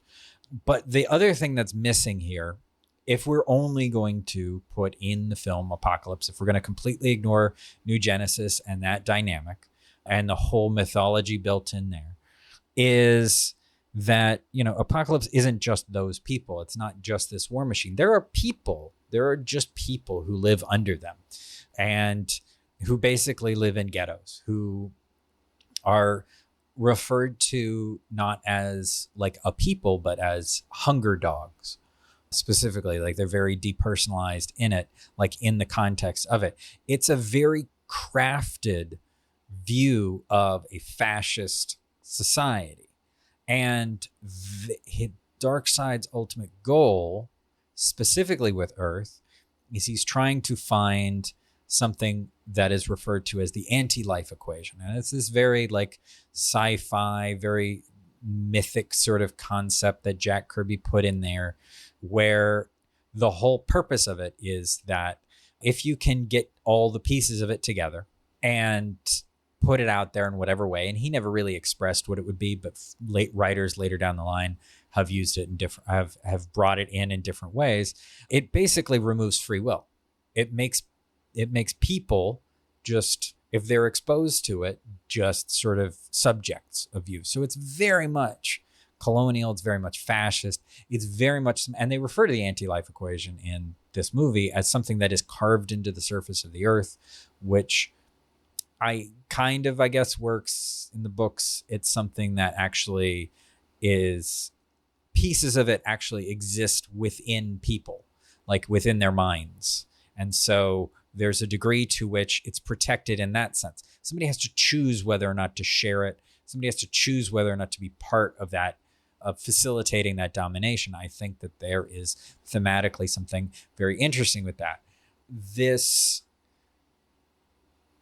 like, these characters have always been tied to Superman in the books because that's how they got them into, you know, that's how we got them in there. And Darkseid is often depicted as, or Superman is often depicted as, one of the few characters that can actually stand up to this dictator, this space dictator in Darkseid. And I mean, there's a lot of ways that they're all depicted. That, you know, there's decades of his stories, but that is one of the most common ones that and popular ones that comes through.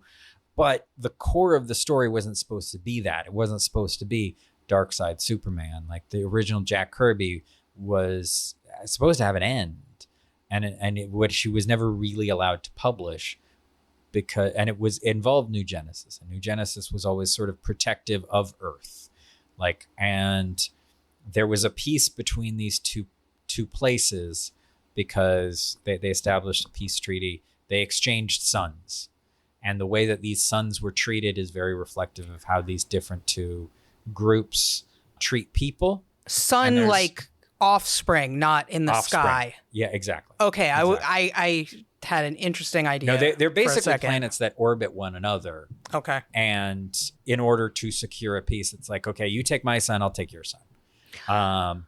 And the way they treat them, the son of Darkseid, initially when he's introduced, does not know that that's his origins, but he's very different from everybody else on everybody on New Genesis is very peaceful. You know, they'll fight if they need to, but they're very peaceful.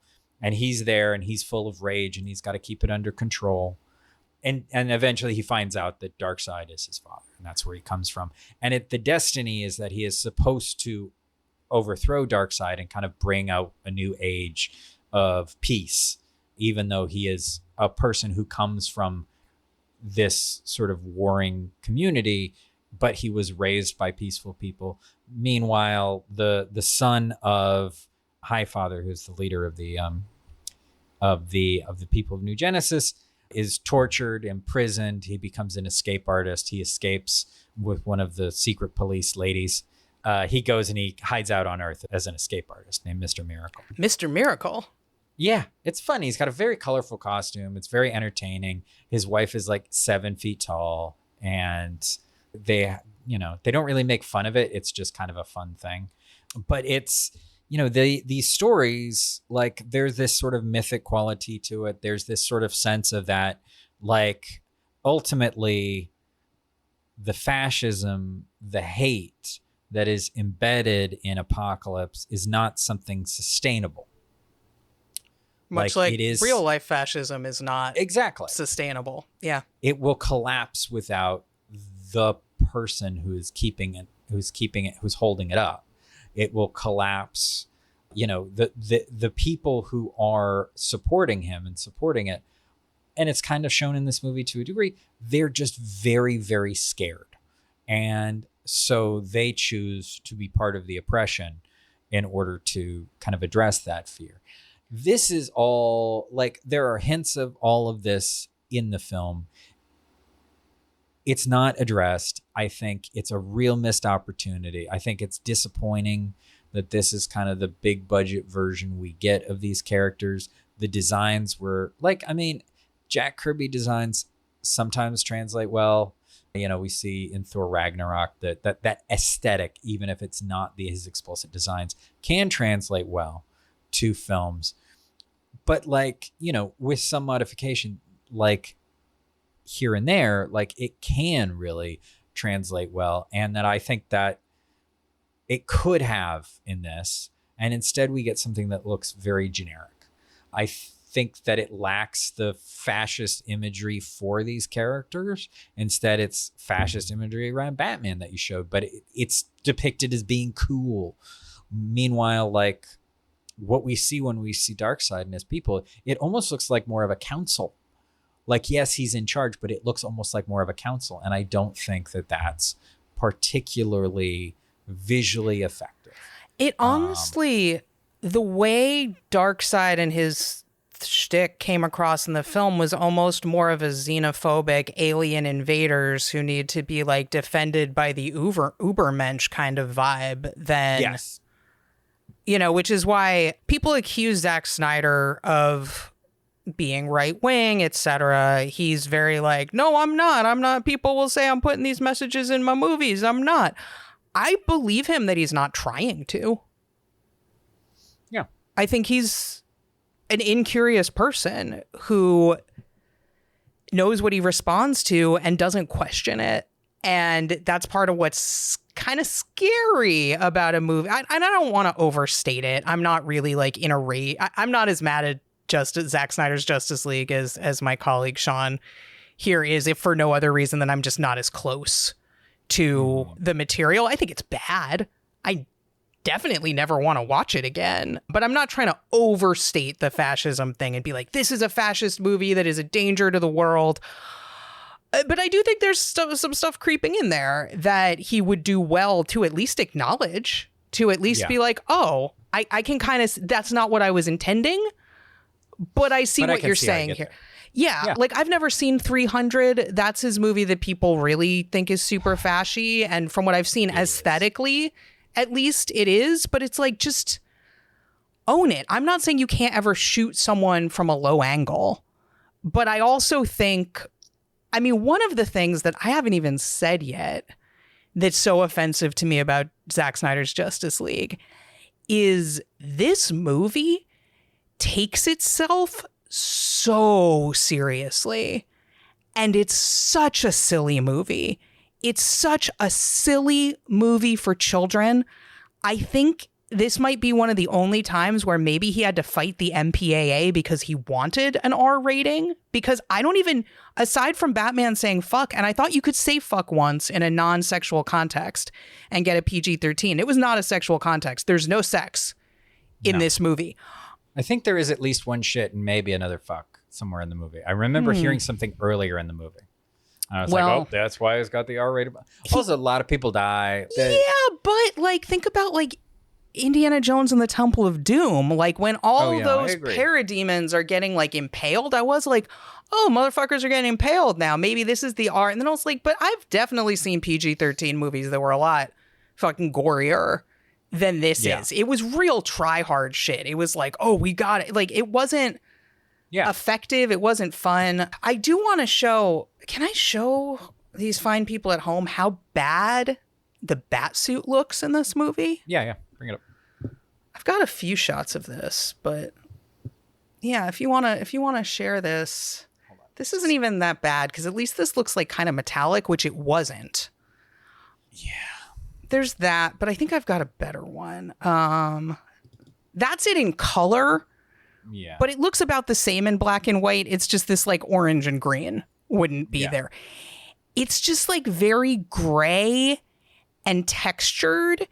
It's built in such a way that Ben Affleck looks about twice as wide. Yeah, it's weird. It makes him look very wide and like muscles. Like the muscles are a big thing here. Like Zack Snyder's like, I want everybody to know that these are big, strong men with a lot of muscles. So like Cyborg's terrible design is weirdly bumpy to suggest his like robotics are muscular because that's how robots work. Batman, you can really see like his biceps and his abs are very defined and stuff. But then anything below the waist, front or back, is going to be in shadow constantly. Like I couldn't figure out in the Batman movies we love, like the Tim Burton ones and the Joel Schumacher ones, like you see what's going on with Batman's crotch costume wise. Oh, yes. Especially the Joel Schumacher ones. But Tim Burton's not backing away from it either. They're all like these. He's like, if you're gonna go for R, give me some bat dick. That's all I'm saying. This is like no butts, no dick. Like there's no. It's There's not even really much in the way of boobs. Like at least give me something. No, it's not. And actually, one of the things I've heard people praise this movie for from a feminist standpoint, and I do not agree with this praise at all, is like, oh, Joss Whedon's Justice League objectified Wonder Woman. Zack Snyder's Justice League makes her powerful and does not objectify her. Zack Snyder's Justice League doesn't objectify Wonder Woman because Zack Snyder's Justice League is afraid of sex. Yeah, he's not doing that because he's not doing it at all. And Joss Whedon, like, I mean, the biggest example of it for me was, and I remember there's that like faceplant in her boobs thing that's the like was a thing, but I can't remember the shot. But like for me, it was like when she talks to Cyborg on the street. Joss Whedon used a lot this like one shot where her ass is like right in frame. And I mostly remember it because it's the same shot for when Black Widow is talking to Loki in the Avengers. When I remember seeing that in the movie theater, I'm like, this is an interesting choice of shot. The shot where she's like walking in and it's not just that. Like that's the one like, I remember. In the theatrical version, what I remember, and it might be not as long as I remember it being, but I remember like his wider angle had her in it, and it was like an over her hip shot, basically. And her ass was like right there. Honestly, I find that less objectionable than what Zack Snyder did. Hot take coming in. Okay. No, I'm not no saying credit that, to Joss Whedon here. No. I'm not saying his is more like empowering or anything. I think she is equally like superfluous. Also, like I'm sorry, Gal Gadot is a terrible actress. Yeah.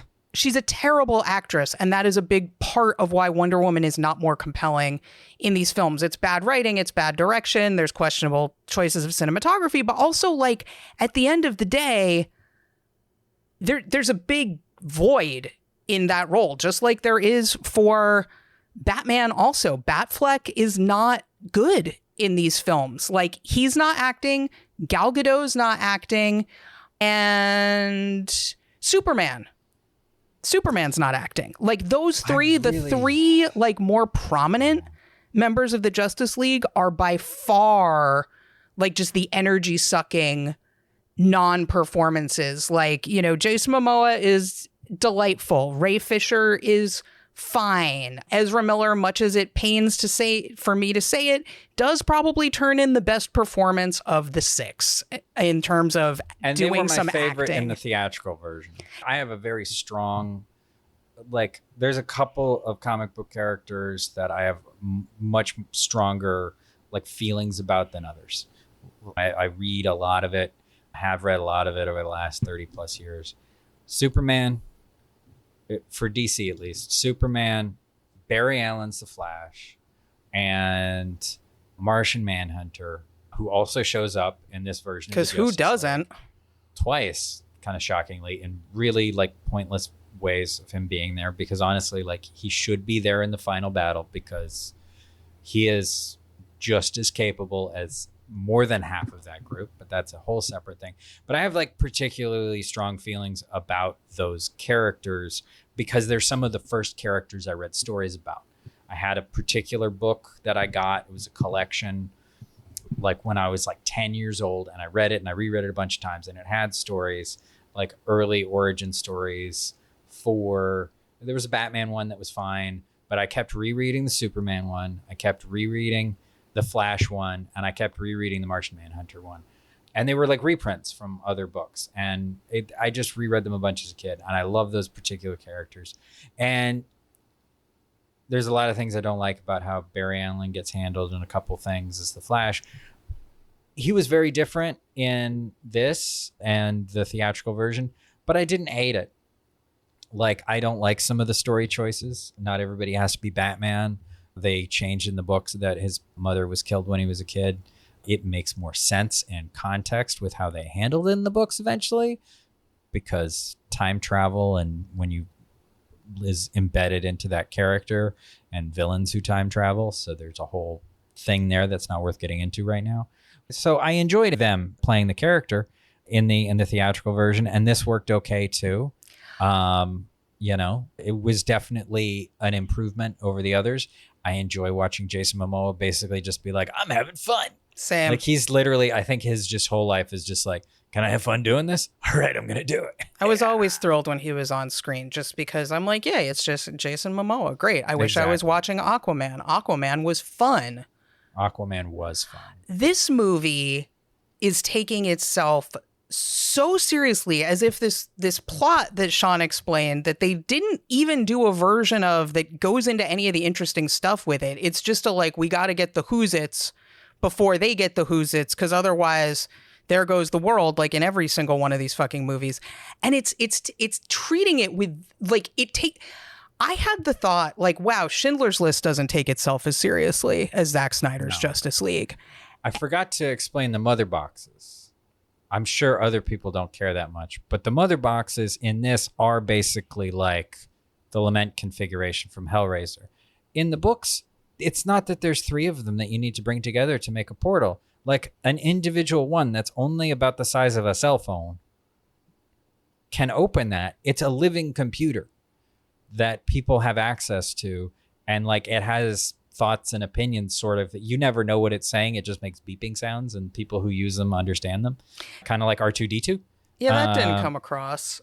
Yeah, and that's not what these are in this. They say it. They say they're living machines, but it's like, What does that mean? We don't know, even though you took 4 fucking hours to show us the Flash running in slow motion for like 45 minutes of the runtime. Like, fine effect, but actually, let me say something about that real quick, which is that Zack Snyder doesn't understand the language of cinema and how it works. So, like, within 2 minutes of this movie, we're getting slow motion because Superman's dead and it's sad. And you need to see Lois Lane crying in slow motion, because otherwise, how would you understand what she's feeling? And so then when you get to certain points in the movie where it would make sense to have slow motion, like the one semi-competent fight scene with Wonder Woman in like the bank or whatever the fuck it was, like, when they cut to slow motion, I was like, oh, this would have been effective if half the movie hadn't already been in slow motion. Or later, where we're introduced to the Flash and it's explained that the Flash can go really fast, and we cut to slow motion so that we can kind of see what the Flash is seeing. That makes sense too, but it's a lot less effective when just random ass shit of someone walking down the street has been in slow motion, because Zack Snyder's got some association in his brain between sadness, slow motion. That's a thing. I've seen the November Rain video. He really he likes gimmicks, but he does not understand how to use them for effective storytelling. Because like one of the reasons why Watchmen was like going to be the last thing of his I watched until I gave Man of Steel a chance was because he fundamentally missed the point of the story with his style, because he buried important parts of the buried important parts of the story and character development and emphasized things that, like, he jumps over the setup. He kind of quickly goes past important story points while overemphasizing other things. Two examples being, have you seen the Watchmen movie? Yeah, I saw it in theaters when it came out. Not since. So they have sex in the thing, and it's in slow motion in the owl ship. Right, vaguely and the remember Hallelujah this. is playing. Oh, God. And it's in slow motion. That also It's plays in fucking Justice League. And he loves that fucking song for I mean, stuff. I love that fucking song, and that's why they need to stop. There needs to be a stop. moratorium on people using fucking Hallelujah and shit. Don't get me Specifically started him. on the Nick Cave song that they use in Zack Snyder's Justice League.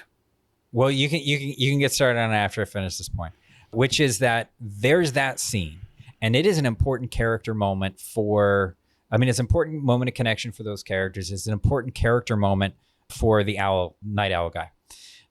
But they skip, but they gloss over very quickly why and the setup for it and how it's sort of important for him. And I'm not saying it's important for him in a good way. I think it's important in a how he's psychologically damaged way. They just saved some people, so now he can fuck. And we know now he can fuck because there's an earlier scene where they try to have sex when they're about to be watching TV, and he can't do it. It's in the books. It's in the movie. And I know people missed it because I talked to my wife about it later, and she's like, "Oh, I missed that part." And I'm like, "Yeah." He focused on that moment where they're having sex in the airship, but like the moment that sets it up, the thing that is important about that character setup is just whoosh, real quick.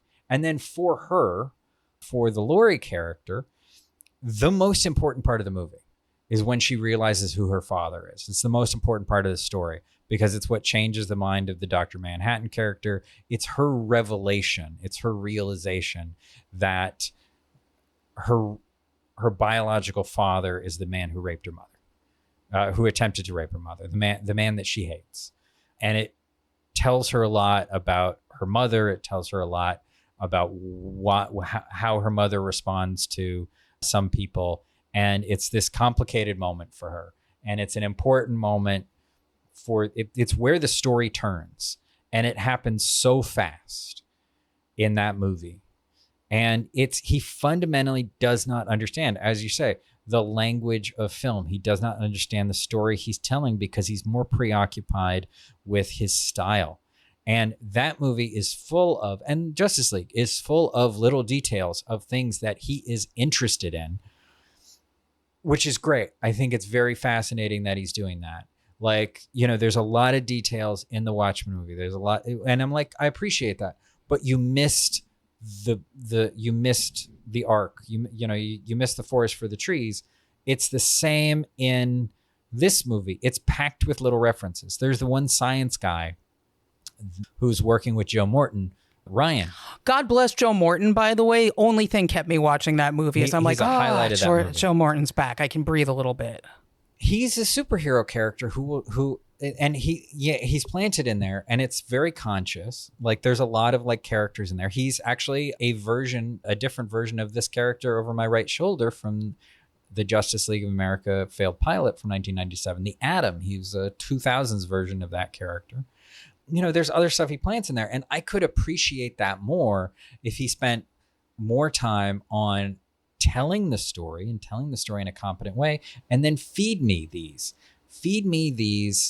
things that are like little hints of the larger world. I love that. I am a sucker for it. I will always appreciate, even though it's definitely not working as well as it was before, I will always appreciate how the MCU generally works because it feeds a particular thing that I like, which is intertextuality.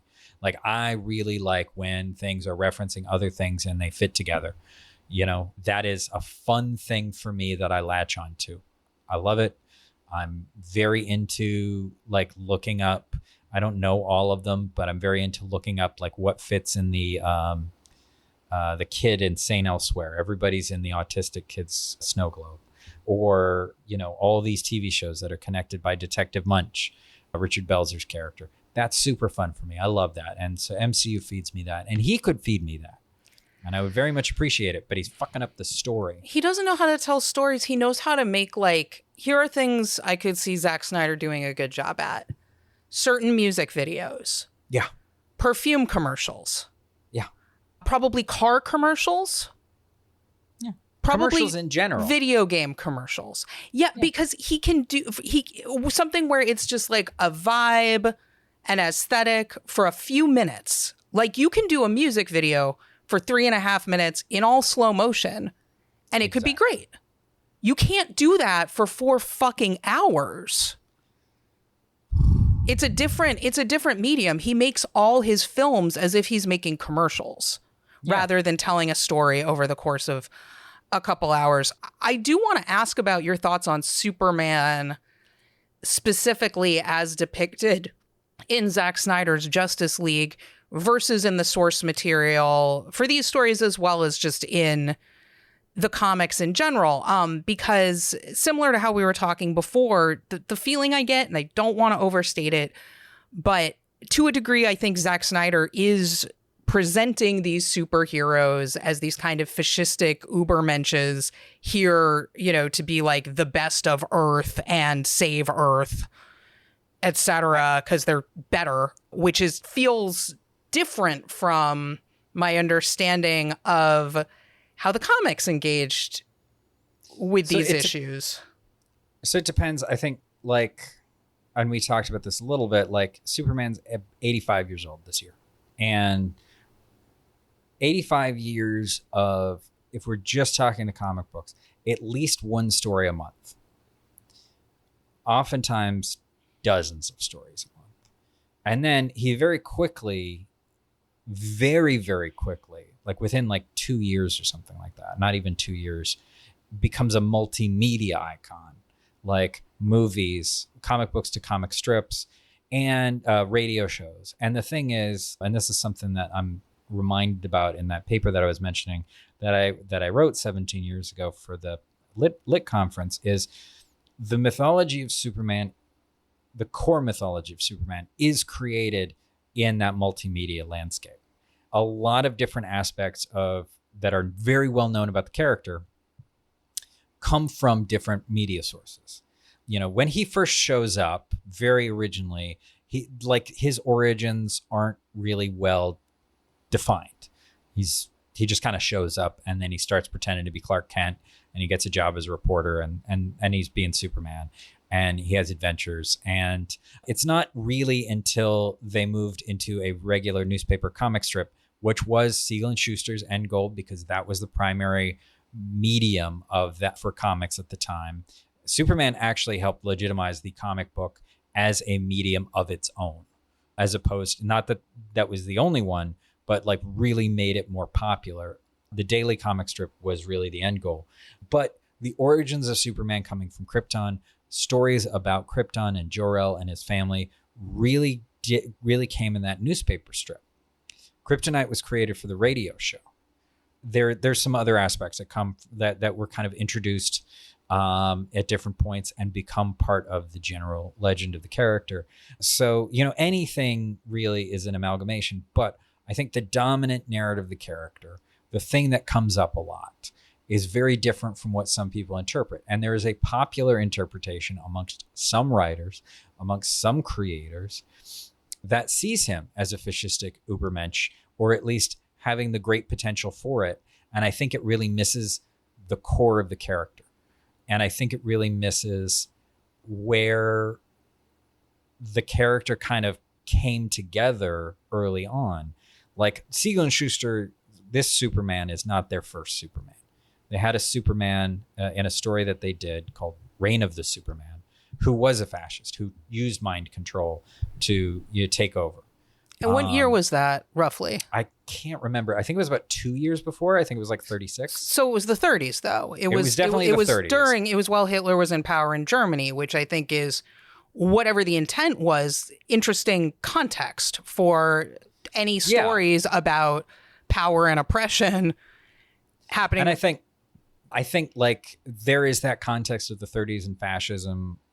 I mean, throughout Europe, these guys were working in Cleveland or from Cleveland, and created this. But I think that I don't want to overstate that they created these characters or they had these ideas in response to any of that directly. No, I'm not. Yeah. But I think when something is in the know, when something is happening out in the world, it will influence you intentionally or not. Like it's going to happen, and that's going to inform it.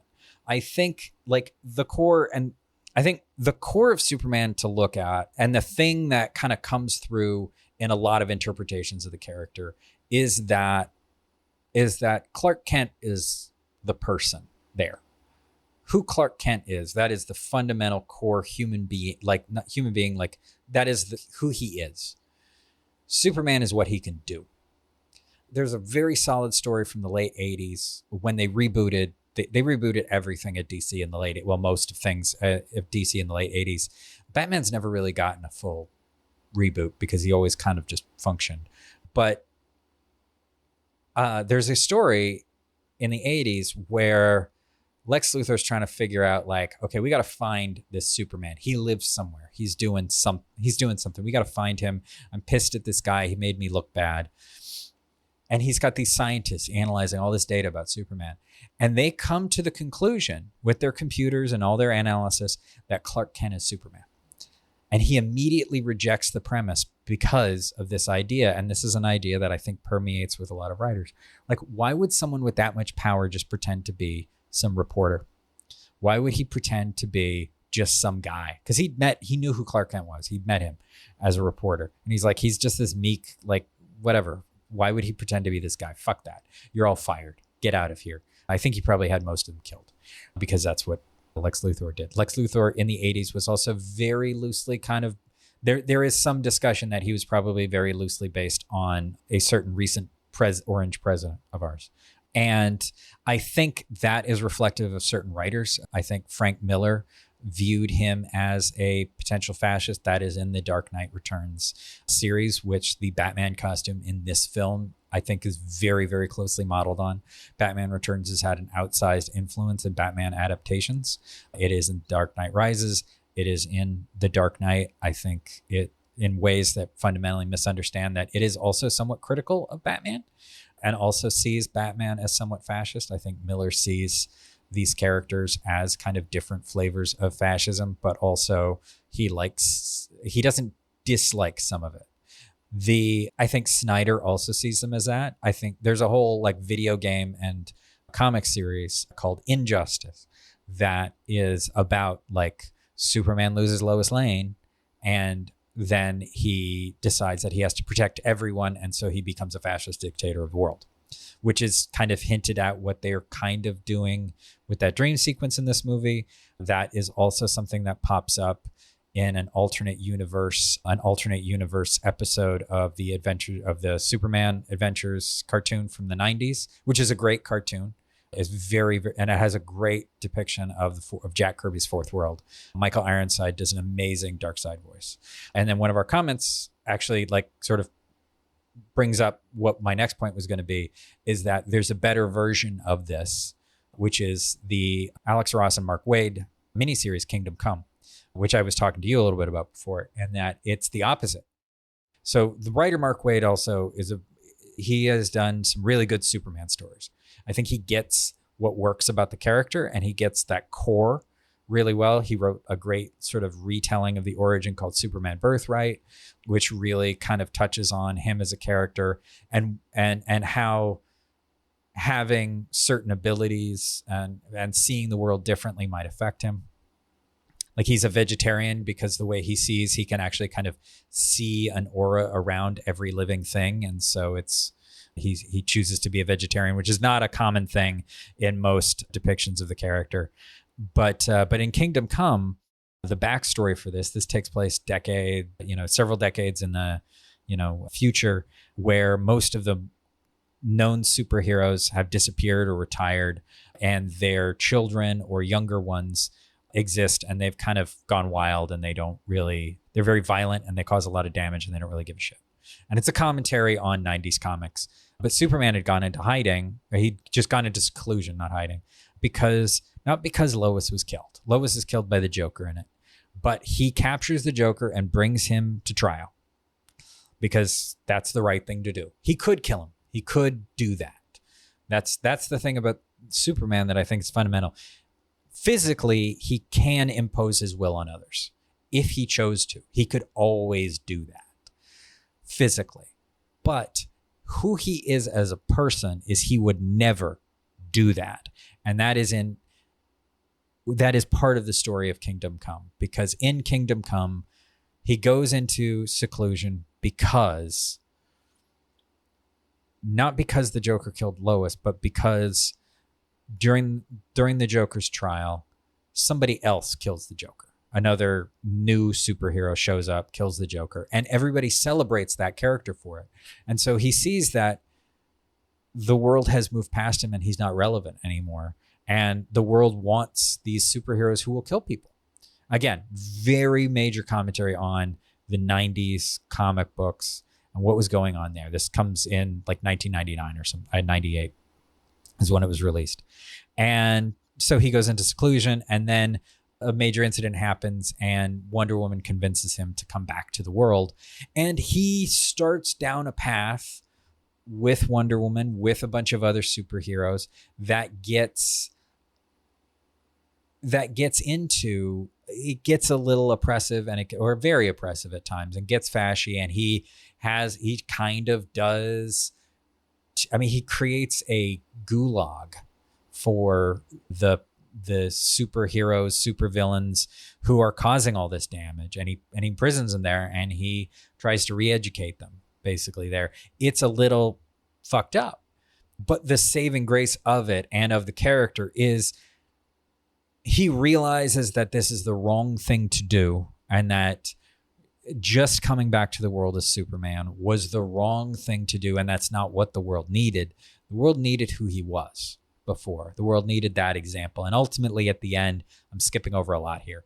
Ultimately at the end, a lot of people are not sure if Superman is alive or dead, but Clark Kent has sort of re-entered the world. He's out there in the world, just as Clark Kent, and he has moved on with Wonder Woman. They're going to have a kid. And I think that also emphasizes that the error of assuming, and it's in this movie, it's in Justice League, they assume that the tie to humanity is Lois Lane, that he needs that love interest to tie him there. That's why she has to be there when they wake him up. And it ignores the fact that no, he fundamentally is part of humanity, Yeah. One of the better parts, or I don't even want to say better, one of the less boring parts of Zack Snyder's Justice League is when they bring zombie Superman back from the dead, and he's bad, and we see his like supervision, and everyone looks like a skeleton, and we see that for half a second, and I was like, oh, that looks cool. Maybe we'll get to see Superman skeleton vision again. We don't get excited. But then he's killing people, and that's, less boring for a second. And then Lois Lane shows up, and it's like the dumbest shit ever, because he's like, and then he stops killing people with his laser eyes, and they go to wherever the fuck they're from. That love, it's a very like, I feel like these movies, again, like I strongly disagree with the argument that Zack Snyder's Justice League is somehow defensible from a feminist standpoint, because look at the reverence he uses to depict Wonder Woman. I'm like, I guess if all you have is a hammer, everything looks like a nail or whatever. If all you've got is a misunderstanding of what the male gaze means, it's like all you're looking at is, am I seeing a lady's butt? No, feminism. And that's not how I see things. I think it's really troublesome that I mean, Amy Adams, Lois Lane through all the Snyder movies I've seen, which is 2. She has no role to play. She only really exists in relation to Superman, not even Clark Kent, because he's not really factoring into this. It's just Superman. There's what little I've seen. I mean, I didn't see Superman versus Batman, but Clark Kent is really, he's not really Clark Kent in Man of Steel. There is no Clark Kent in this movie. Yeah, it's like Snyder's not interested in Clark Kent. He's interested in Superman, the big, strong guy, and this like weird, very childish, like, and the lady who's what tethers him to humanity and love, because women embody love and nurturing. And all Amy Adams gets to do through this whole fucking movie is be sad. And can I show a visual aid of the moment after Lois Lane shows up when zombie Superman's shooting everyone with laser eyes, and they fly up and they go wherever the fuck it is they go, to Martha's house or whatever. And then they land. And we get this weird moment, which also exists in the theatrical version, but is less weird. If you can share my screen, I'll just show this visual aid. What you're seeing for viewers at home is a shirtless Superman standing in a field. He came back wearing pants but no shirt, which I don't understand. And Lois, his abs ripped through the shirt. His abs ripped through the shirt, and Amy Adams is standing next to him, and her hands are on his abs for a very long time, is what we're going to see. Just there. Just there. She's just feeling his abs. She finally, sadly, took her hands away. The reason I showed this is because it makes more sense in the theatrical Justice League, because Joss Whedon's not afraid of sex in the same way, and it played a little horny in the theatrical version, which makes sense. In this, it's very weird. It's like you're just resting your hands on his sculpted abs for like 45 seconds. And it almost, when she pulls away, it's almost kind of funny in the theatrical version, like she was just wrapped up in his physique, which would make sense. But here it's so desexualized that it's like she's worshiping a god or something like that. It's very weird. The Superman, Lois, and Clark Kent dynamic, whether we're talking about she knows he's Superman or not, is really important to the character. And whenever it's left out or very minor, like it is in the Zack Snyder movies, it really does a disservice to the character. Because like Lois is one of the most important things to get right when you're doing a Superman movie. And I think it's a Superman story at all. And actually one of the things I love, and I started watching it because I saw one of our folks here leaving comments, Che, mentioning it. There's an anime Superman cartoon that just started about them being young called My Adventures with Superman. And they immediately nail Lois Lane. They just totally like get the character just right, which is that she is a very, very driven person who cares deeply about the truth, who cares deeply about doing the right thing. She cares about justice. And she is somebody who, so like Superman's purpose is partly to be inspirational, like to be aspirational. Like Christopher Reeve put it really well when he was asked about the character, why people think he's relevant, is he was referring to one of the lines that he says as Superman in the first movie is that when Lois asks who he is, she's in awe, and she asks who he is, and he just says he's a friend. And he expounded upon this a little bit in an interview later on, where he's like that is like the perfect encapsulation of the character. Is he's a friend, he's there to help. And that is what he's there for. And he's there to be sort of inspire others to do the right thing, not make them do the right thing, but show them that you can do the right thing and that you should do the right thing. And the thing that should be inherent in the relationship between Clark Kent and Superman and Lois Lane is that Lois Lane is the person who inspires Superman, is that she's the person who, not he's in love with her and he makes her and she makes him human, but that she's somebody that if everything else in the world is, people not caring, all of this stuff, she's somebody who fundamentally has that core like drive and caring and wants to do right in the world. And there's some very, very good depictions of her as a character. That cartoon that's very recent, it just came out, I think there's like 6 episodes out right now, is doing an amazing job of showing her as this, even as like very young, as somebody who's like, we got to get out there and, find the story and find the truth and do this. And she's kind of dragging him along as Clark. And, the Superman and Lois TV show. Even though Dean Cain has become a real piece of shit, or maybe I guess he probably always was, like the Lois and Clark show from the 90s also had that. She's a strong character who really she gets in trouble. Like that's a gag that comes up a lot. Oh, she gets in trouble and he's got to save her all the time. But like really in a lot of ways, she's like what she does and who she is often leads Superman to what is wrong. And leads Clark to what is wrong. And I think important about the dynamic of Superman and Clark is, I think, as I was saying earlier, like Superman is what he can do and Clark Kent is who he is. And Clark Kent is also how he influences the world. And it's how he wants to influence the world. It's important that he chooses to be a reporter and that he's active as a reporter in the stories that he investigates. He can use his powers to help him do it and all of that. But like, the way that he wants to change the world is through words, is through sharing the truth, is that pursuit of truth.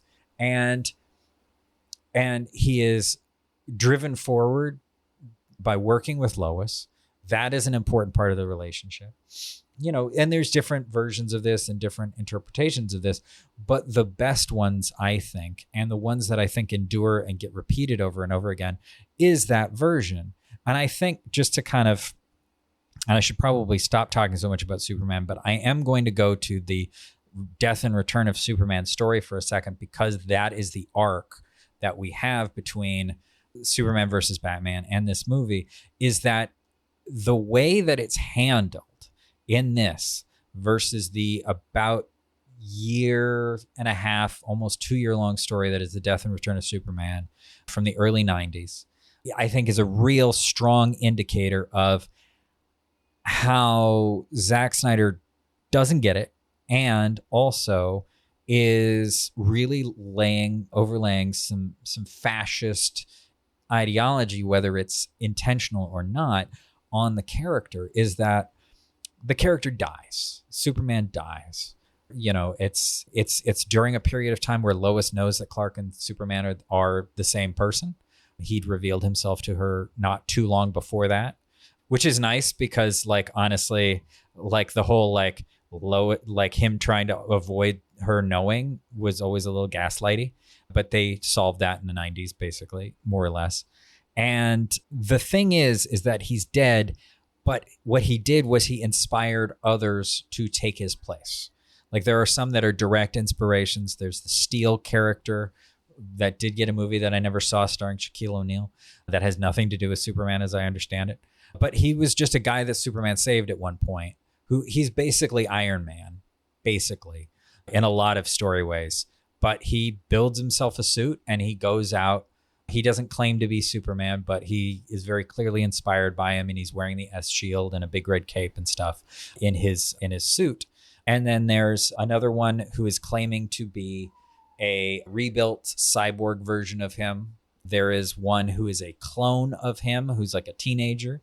And then there is another one who is also claiming to be him, who is a bit more violent and extreme than the Superman we know. And over about a year of stories with these different characters, they all develop. And ultimately, Superman does come back, because the one who's a little bit more violent, it turns out, is actually a computer, a sort of living computer that was actually tasked with protecting him and was reviving him and then kind of taking his place in the world because that's what was needed while these other characters were doing it. But he fundamentally inspired others to do it. And he's not brought back to solve a problem. There's a big, somewhat similar like invasion happening. A city gets destroyed. And it turns out the cyborg one is actually helping with this invasion. And all of these Superman and other characters show up to try to stop this invasion. And then along comes the real Superman, and everybody's a little weird, like not sure if it's him or not, but he returns, and it's not because he's the only one who could do it, which is what happens in this movie. And right? I think that's actually a good segue to bring it back to Schindler's List and talking a little bit about the controversies with both films. To the point you made earlier about Spielberg not really making this Schindler's List for Jews, but rather to try to inspire non-Jews to be like, wow, if it was the Holocaust, I'd want to be an Oscar Schindler. And I think that's part of why they keep Oscar Schindler as opaque as they do, is to make it easier for people to kind of project onto him and imagine him as being similar to them in various ways. But I think that's not what Zack Snyder's doing in Justice League. No. I don't think he's trying to have these figures be inspirational to people. I don't think people really factor into it at all. I just think he wants to worship the gods, and he thinks they're better and he wishes they were real or some shit because he's 5. And he's saying that we need them to save us. We need somebody to come along and save us. Right. Instead of being like, motherfuckers, why don't you take their example and save yourselves and save one another? Like, why don't you step up and be the superhero that you need in the world? Right. Which has come up in some superhero movies. And in that, just to one last sentence about that Death of Superman story, in the conclusion of it, the one that had revived him, who was a little violent, actually sacrifices himself to prevent Superman from dying again. Like he inspired that sacrifice, that final sacrifice, so that he could in someone else. And, I think that there is something in, I was thinking about the same thing with Schindler and the intent with it. And I think, Schindler is presented in some ways as being sort of an audience avatar. I think in some ways, Goethe, the Commandant, is also presented to be a kind of audience avatar. Like, we have that moment where we are very much in his perspective as he is sniping, whatever the phrase is there, the people in the camp. Like, it's through that lens. He wants to put you in those point of views, I think. Sorry, go ahead. I think he wants to put you in those point of views and make you ask the question. I don't know that he did it that well, but I think this is what's going on, is he wants you to ask the question of which one would you be?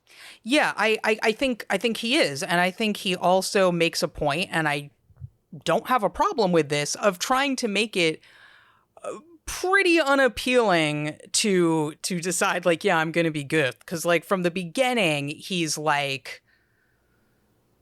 He seems to hate himself. He's a sadist. He's not very bright.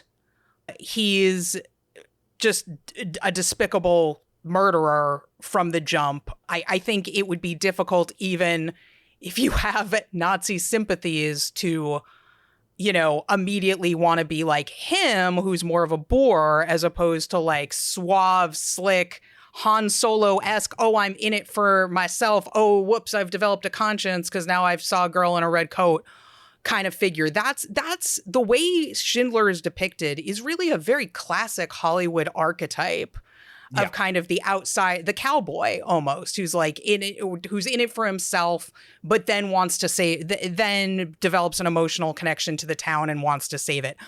I think that's a problem as like the dominant Holocaust narrative. It also leaves no space for me watching it. I'm like, where does this leave me? Like, I can't, I was engaged in the film and all of that, and I was interested in the Schindler character. I didn't ultimately really, I think there would have been a different way to do that could have accomplished some of what he was trying to accomplish in terms of making space for people who could have been the oppressors in this circumstance. I think you could do that and still leave room for Jews as people, which is something that's largely absent here. Like, I think Ben Kingsley's performance is good, but the writing's a real problem. He isn't given much to do. He does less in this version than that person did in real life. In real life, there were more Jewish people who were more involved in this operation. And the kind of undifferentiated mass of Jewish victims in this, it was not a pleasant thing for me to watch, and not in a like confronting harsh truths way, but more in a like just kind of feeling like I'm getting slapped in the face repeated. Like it's insulting. And I think so towards the controversy, this film was overwhelmingly embraced, including by like Jewish people. Like there's Sean mentioned the Seinfeld episode, which I rewatched recently, which I think is very funny actually, where Jerry's getting shit from like all the older Jews in his life because he hasn't seen Schindler's List yet. And they're like, oh, it's amazing. You have to see it. It's wonderful. It's wonderful. And I could like hear real people from my life in my head in this. I'm like, this is really accurate. And then he ultimately does go. He goes on a date with his then girlfriend. His parents are staying in the house at the time, so they haven't had any time alone.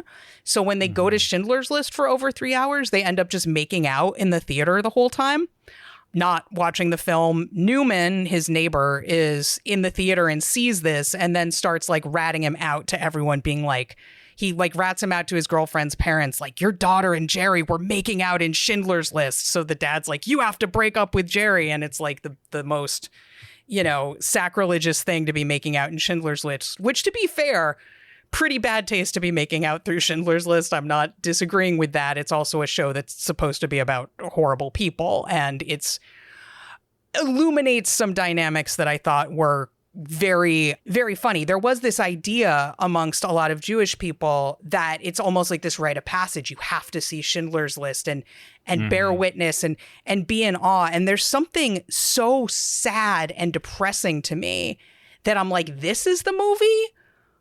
We are so used to fucking scraps. We are so used to like, oh, wow, here's a movie where maybe the preeminent Hollywood director of the time, who is Jewish, is telling a story about the Holocaust. And he's being like, don't you feel sorry for this undifferentiated mass of victims? Don't you want to be the big suave guy who was the Nazi savior? You want to be the Nazi savior, right? Like, this is what we all need to rally behind. And I wasn't the only one who felt that way. A lot of people at the time felt that way. We'll link in the show notes a really fascinating roundtable from 1994 in the Village Voice, in which a lot of Jewish critics, artists, intellectuals just have a roundtable discussion about Schindler's List. Most of them are pretty critical, not all of them. That's Art Spiegelman has a lot of very colorful things to say. Art Spiegelman really hates Schindler's List, which I will point out. He admits, though, that part of that is he personally has beef with Steven Spielberg because Steven Spielberg produced An American Tail, which Art Spiegelman felt was a ripoff of Mouse, which I hadn't really thought about, but it is. Like, just taking the central conceit of, like, Jews as mice. It's a little more coded in American Tail, but they're totally Russian Jewish mice. Yeah. And cats as the oppressors. There aren't actual Nazis in An American Tail, but... you know, I don't blame him for being salty about that. But there's other reasons to be salty about Schindler's List as well. One of the most outspoken critics of it was Claude Lanzmann, who is the director of Shoah, which is a 9-hour-long documentary about the Holocaust. It's just 9 hours of Holocaust survivors testifying, basically. I haven't watched it. I will. I think I should. I think that sounds like a really important actual document. It's still a film also. I'm not going to say documentaries aren't films, but that's very different from the kind of narrative drama that Spielberg created with Schindler's List. In Claude Lanzmann's opinion, and I'm not saying I agree with Claude Lanzmann here, but he's basically like, I did a movie about the Holocaust the way you have to. Anything else is sensationalistic and irresponsible and obscene. You can't recreate these horrors. You can't make drama out of it. I think there are a lot of ethical questions about recreating these horrors and making drama out of it, but I want to be clear that I'm not taking Lanzmann's hard line of like, there's one way to make a whole movie about the Holocaust, and it's having survivors talk about all the people they saw get killed. And that's it. I will say, a lot of people were bothered about the fact that out of the, 6 million Jews who were killed in the Holocaust, and I'm forgetting the actual number of other people who were also killed in the Holocaust, which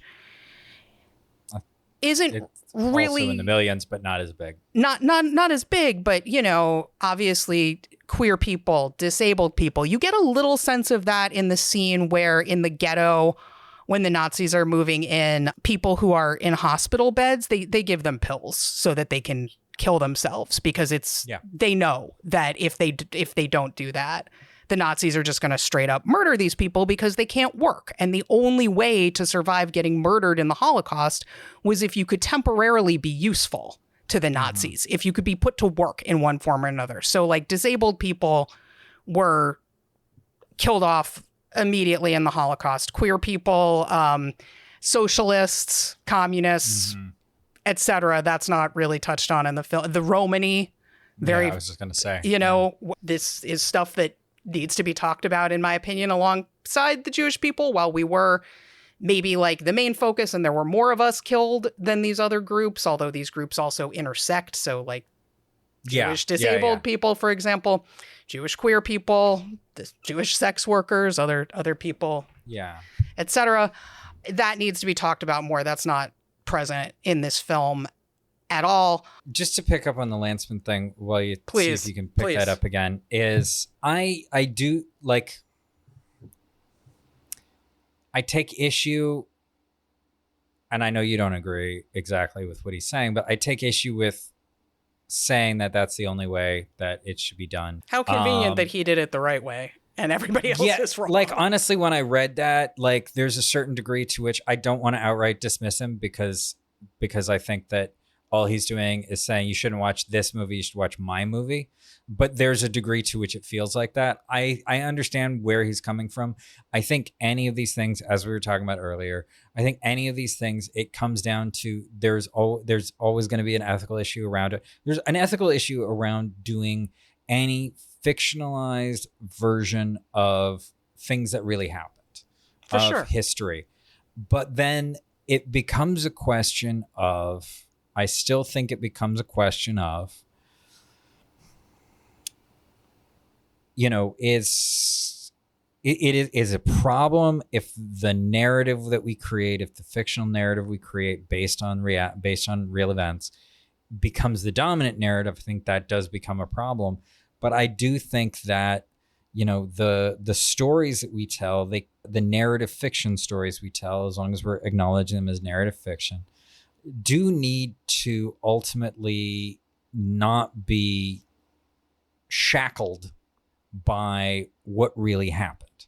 And I'm not saying that people are saying that this should, absolutely be that, or that to make this more close to reality would be damaging the story.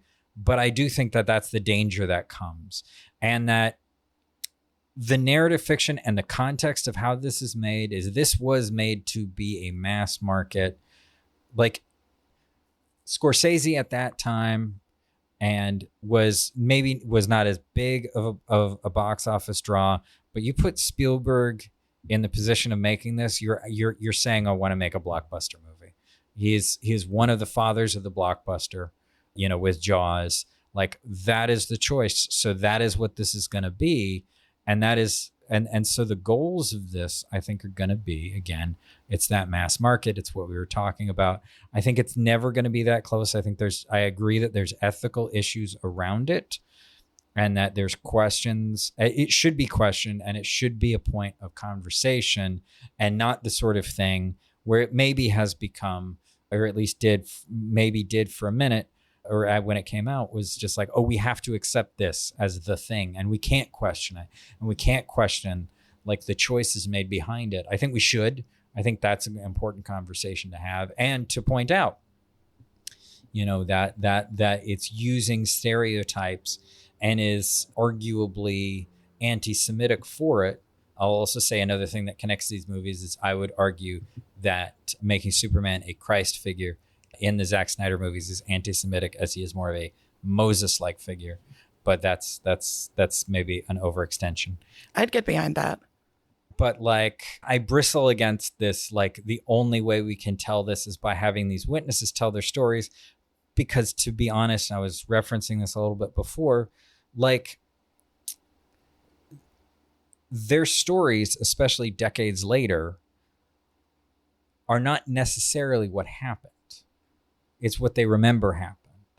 And I think all of us have had moments where we misremembered things. And there's a myth that some significant events, we remember them better. We just have a closer recall of them because they have more context.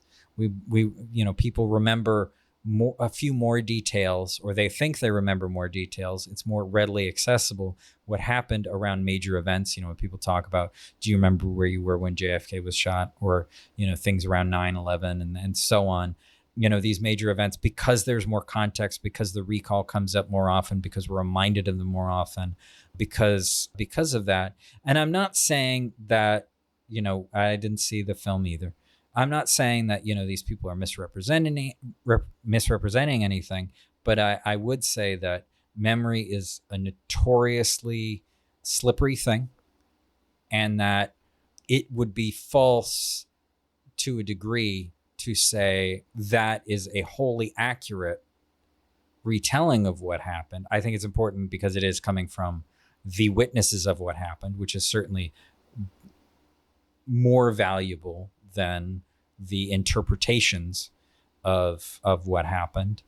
But it's still as potentially prone to, not to the same degree, but potentially prone to not being what really happened when we get witness testimonies. Sure. And I think a lot of your points were echoed in, I don't remember if this is one of the articles you read. It was very long. But there was this article called Schindler's List is Not Shoah by Miriam Bratu Hansen. Yeah, where to a lot of your points, she kind of views this like, which one pick, what's the right way, as a false choice. And I think it is as well for all of my criticisms of Schindler's List. I also am not super interested in, should he have made this movie, yes or no? Because to me, I'm like, the movie exists. It's here. Yeah. Like that's, it's not going to go away. It's here. I want to watch it. I want to engage with it. I want to criticize it. I want it to not be the last word or the only word or necessarily the dominant word in how people learn about the Holocaust, which it's kind of become, and not without.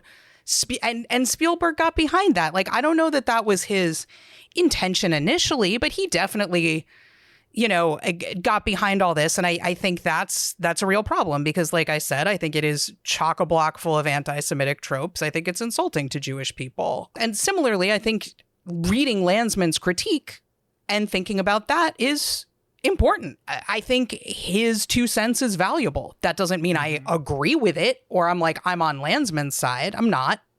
But I think it's worth listening to or reading him talk about why he chose to approach this subject the way he did, what he thinks the problems are with other things, etc. And similarly, I'm troubled by Spielberg's assertions that his film is not a Hollywood film, because it's totally a Hollywood film. Very Hollywood film. And that to me suggests that he's not being fully honest with himself at some levels, which I think is not to the strength of the film. I also want to say, I realize we have been talking about these films for about the duration of Schindler's List. Yeah. I do want to quickly say I listened to a podcast. I don't know if you listened to this, but I didn't. I read your notes. Yeah, there's a podcast called Adventures with Dead Jews, hosted by Dara Horn. And there was an episode called Shooting Jews, which is about Spielberg making Jurassic Park and Schindler's List. And that kind of goes through, if you want to listen to a fun, witty, smart 40 minutes that kind of gives a voice to a lot of the Jewish criticism of Schindler's List, that would be a great thing to listen to alongside, I would say, reading the Village Voice Roundtable, which we'll link, and the Schindler's List is Not Shoah article, which kind of also synopsizes a lot of the criticism of Schindler's List without subscribing to all of it. This reminds me of something I wanted to say to one of Sean's points earlier. In that piece by Miriam Hansen, she talks about watching Schindler's List in Germany and how her experience watching it there with a German audience and how they were taking it in. She was kind of like, if I'd seen it in the United States, I might be standing with a lot of these other Jewish people who are just like, fuck this movie. But seeing the impact on this German audience of them really taking it in made her see things a little differently. And I'm leaving it there for now, in part because I think there are good things about Schindler's List. I think it's important for people to understand certain base facts about the Holocaust, which increasingly they don't. I was glad that, you know, in the world of this, although they don't actually depict it, it's pretty clear that, like, yeah, they did burn people up in ovens, and yeah, they did gas people to death. Because if you ever talk to a Holocaust denier, they won't say, oh, the Holocaust didn't happen. Not at first, at least. They'll start picking around some of these facts, which is part of why, and I know this isn't what you're saying, Sean, so I'm not saying you're saying this, but just to make this very clear, while I think it is true that memory is fallible, like, any story of what happened is a story of what happened. It's not the complete objective truth. I agree with all of that. And I also think it's important to establish and teach certain facts about how this happened, because those facts are under constant attack. People chipping away at that. It wasn't that bad. And it's not just the Holocaust that happens with. There are some Holocaust scholars who like to see the Holocaust as unique. And it's like, well, sure, every genocide's unique in some ways, but it's not unrelated from what's happening in Florida and Texas right now, and places where, you know, we're supposed to teach about how chattel slavery taught enslaved people useful skills and some shit like that. You know, I think it's really important to push back and be like, no, that's not fucking true. With any of these atrocities that certain forces are constantly trying to minimize and be like, it wasn't that bad, actually. And maybe the people who were being oppressed in this situation, maybe it was kind of their fault in some ways. And it wasn't that bad. And so how does Schindler's List play into those kinds of dialogues? I think it's a bit of a mixed bag. I think it could have been a lot stronger, but I'm not going to deny that it has some utility. And it's here. So it's not like I can snap my fingers and it's Martin Scorsese's version instead, or Steven Spielberg made a different movie about the Holocaust 10 years later when some of his own feelings has settled a little bit more. It's what we have, and it's complicated. Yeah. I think, just to pick up on one of the things you're saying about the person who was talking about, she had a different experience when watching it in Miriam Germany. Hansen, yeah. Yeah, I think that one of the things that's worth recognizing when talking about this is the very, very different relationship Americans have to World War II versus Europeans. So when I was in film school, Inglourious Bastards came out near the end of the time I was in film school. And I went to film school where everybody was not from the United States, except for me and like two people. And I went with my friends from Portugal who didn't have strong opinions, and another friend, he's from, I want to say Denmark, I think, or Holland, one of those countries. And after it, you know, we came out and he was kind of commenting on the American response. We saw it here in New York City, the American response to the film. He's like, I don't understand why you guys are kind of making like films like this about that, or the kind of response you have to it. And, you know, I talked to him a little bit about how, you know, there's a degree to which here in America, like one of the reasons we continue to make films like that about this is there's a degree to which it's the last time we can kind of feel like we were the good guy in that kind of context. Took us long enough, but... Yeah, exactly. But... And not for good reasons, but... Not for good reasons at all. But like there's that. But I think there is a distinct, and it's a thing I bristle against as I learned more over time. And I'm by no means an expert or even that well versed on things that happened during World War II. As I learned more about it, though, I started to bristle more against the way that people speak about the French in relation to World War II, because there's a big difference. You know, Americans like to talk about it like we're these grand saviors who came in and saved everybody's asses in World War II, and you know, kind of speak about the French as weak and quitting and all of that, which is nonsense because they were fighting. You know, there were these undergrounds. And the truth is that America, and I've had some discussions with friends where they kind of push back against this to a degree. The war didn't happen on American soil. Like, It'd be a very different story if it fucking had. It would be a very different story because, like, Hawaii was not a state. When Pearl Harbor happened, Hawaii was not a state. It was, you know, it was a colony essentially. There was some fighting on the Aleutian Islands. Alaska was not a state yet. It was a protectorate or whatever the hell it was called at the time. There were no tanks that rolled through Washington, D.C. There were fights very close. There were spies. There was all of that, sure. But it's a big difference between that and people either seeing or growing up around the devastation that happened. And, you know, in many countries, you know, in France, you know, they can look to places and say, well, that's where the tanks rolled in when they invaded.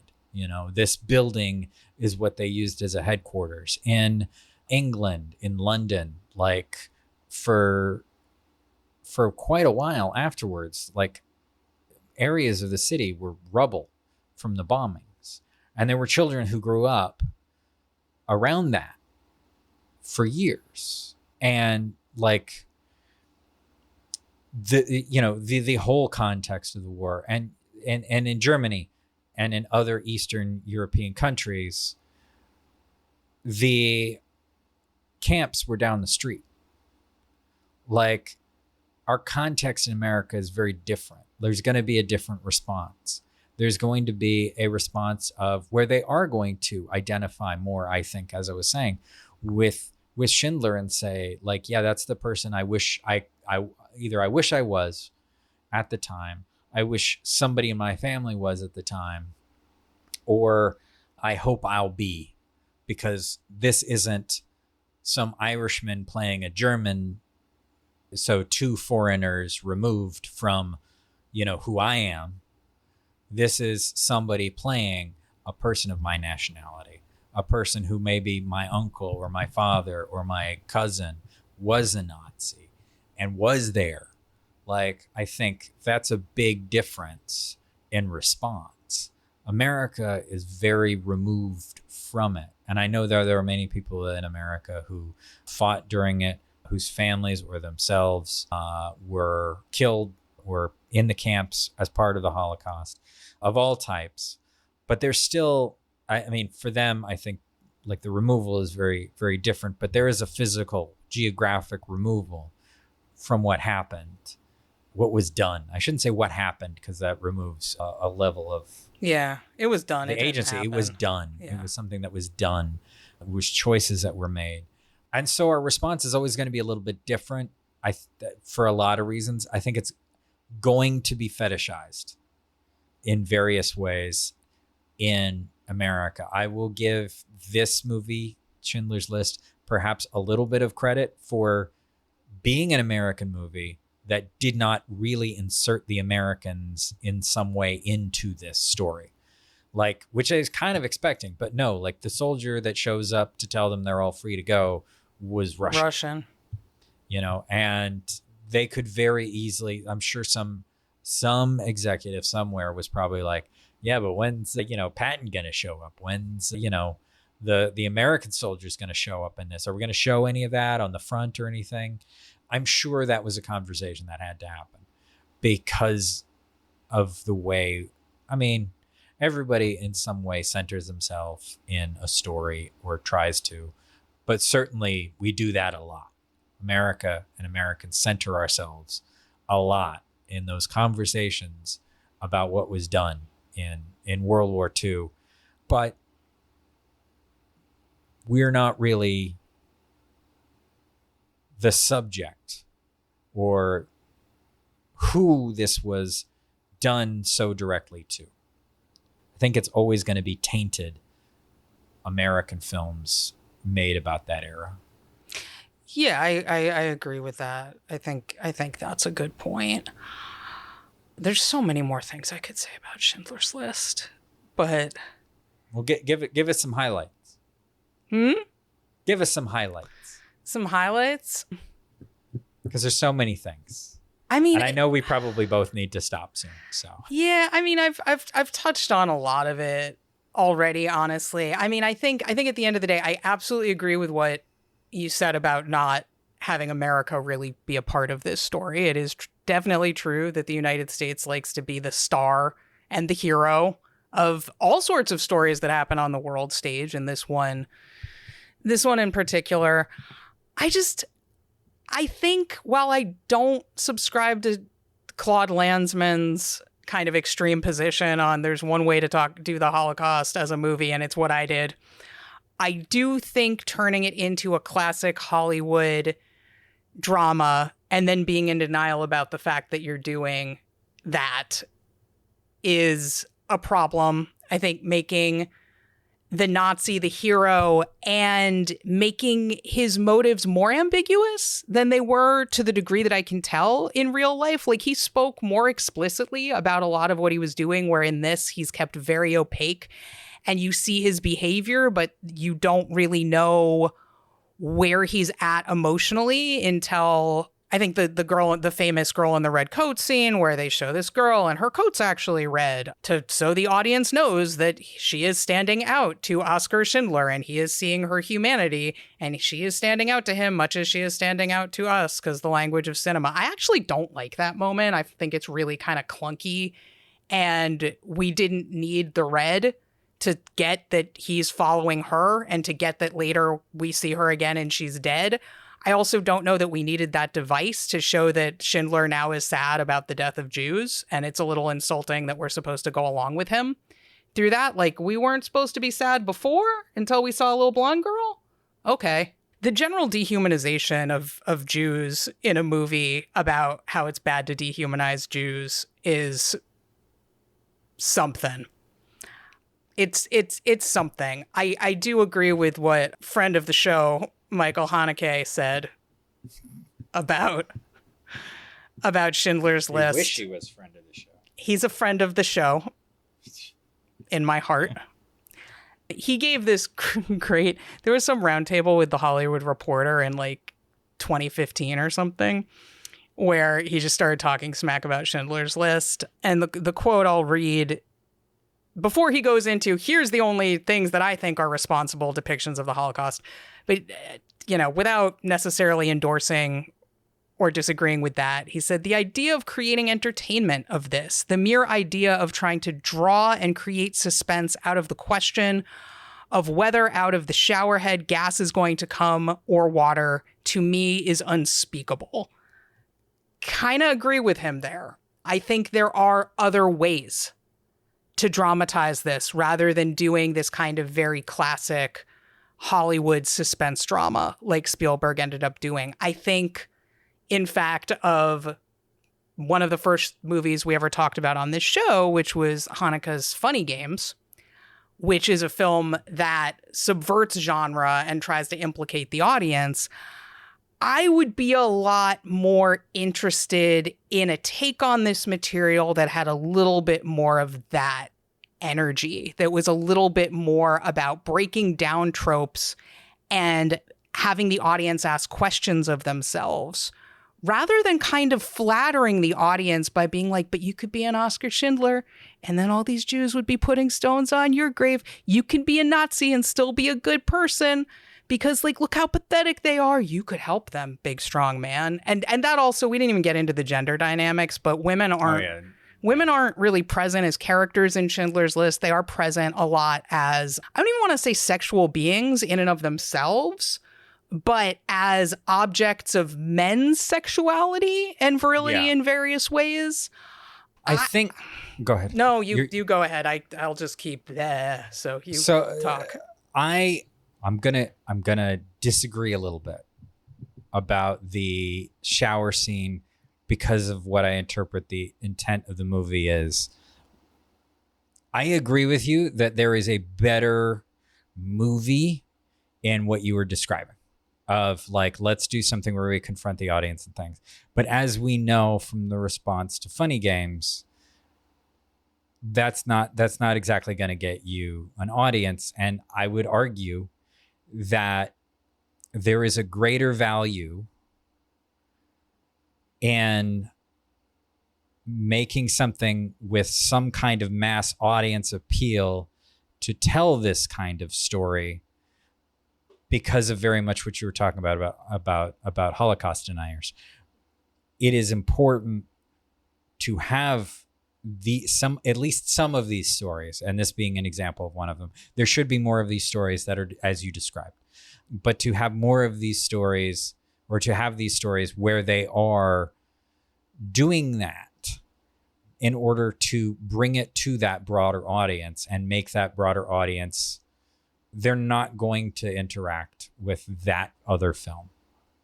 It would be lovely if that was an option for us, like it would, but because of where we are in the last 30, 40 years in film and the way that things are today, I think it does need to have that kind. Is it exploitative? Yes.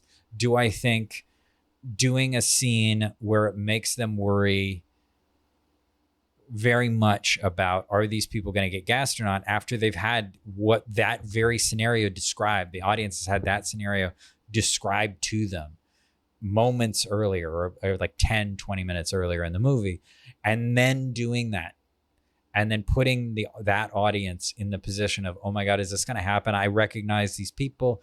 Do I think it's a great way to do it? No. Do I think if the purpose of the movie is to create a sort of sympathy and create this story in the minds of a mass audience and make them really see this as, well, here are these people that have been doing these other things. And it's a very good point that they're not really, in a lot of ways, given any agency or really depicted as whole characters. They're kind of depicted as a mass, but still a mass.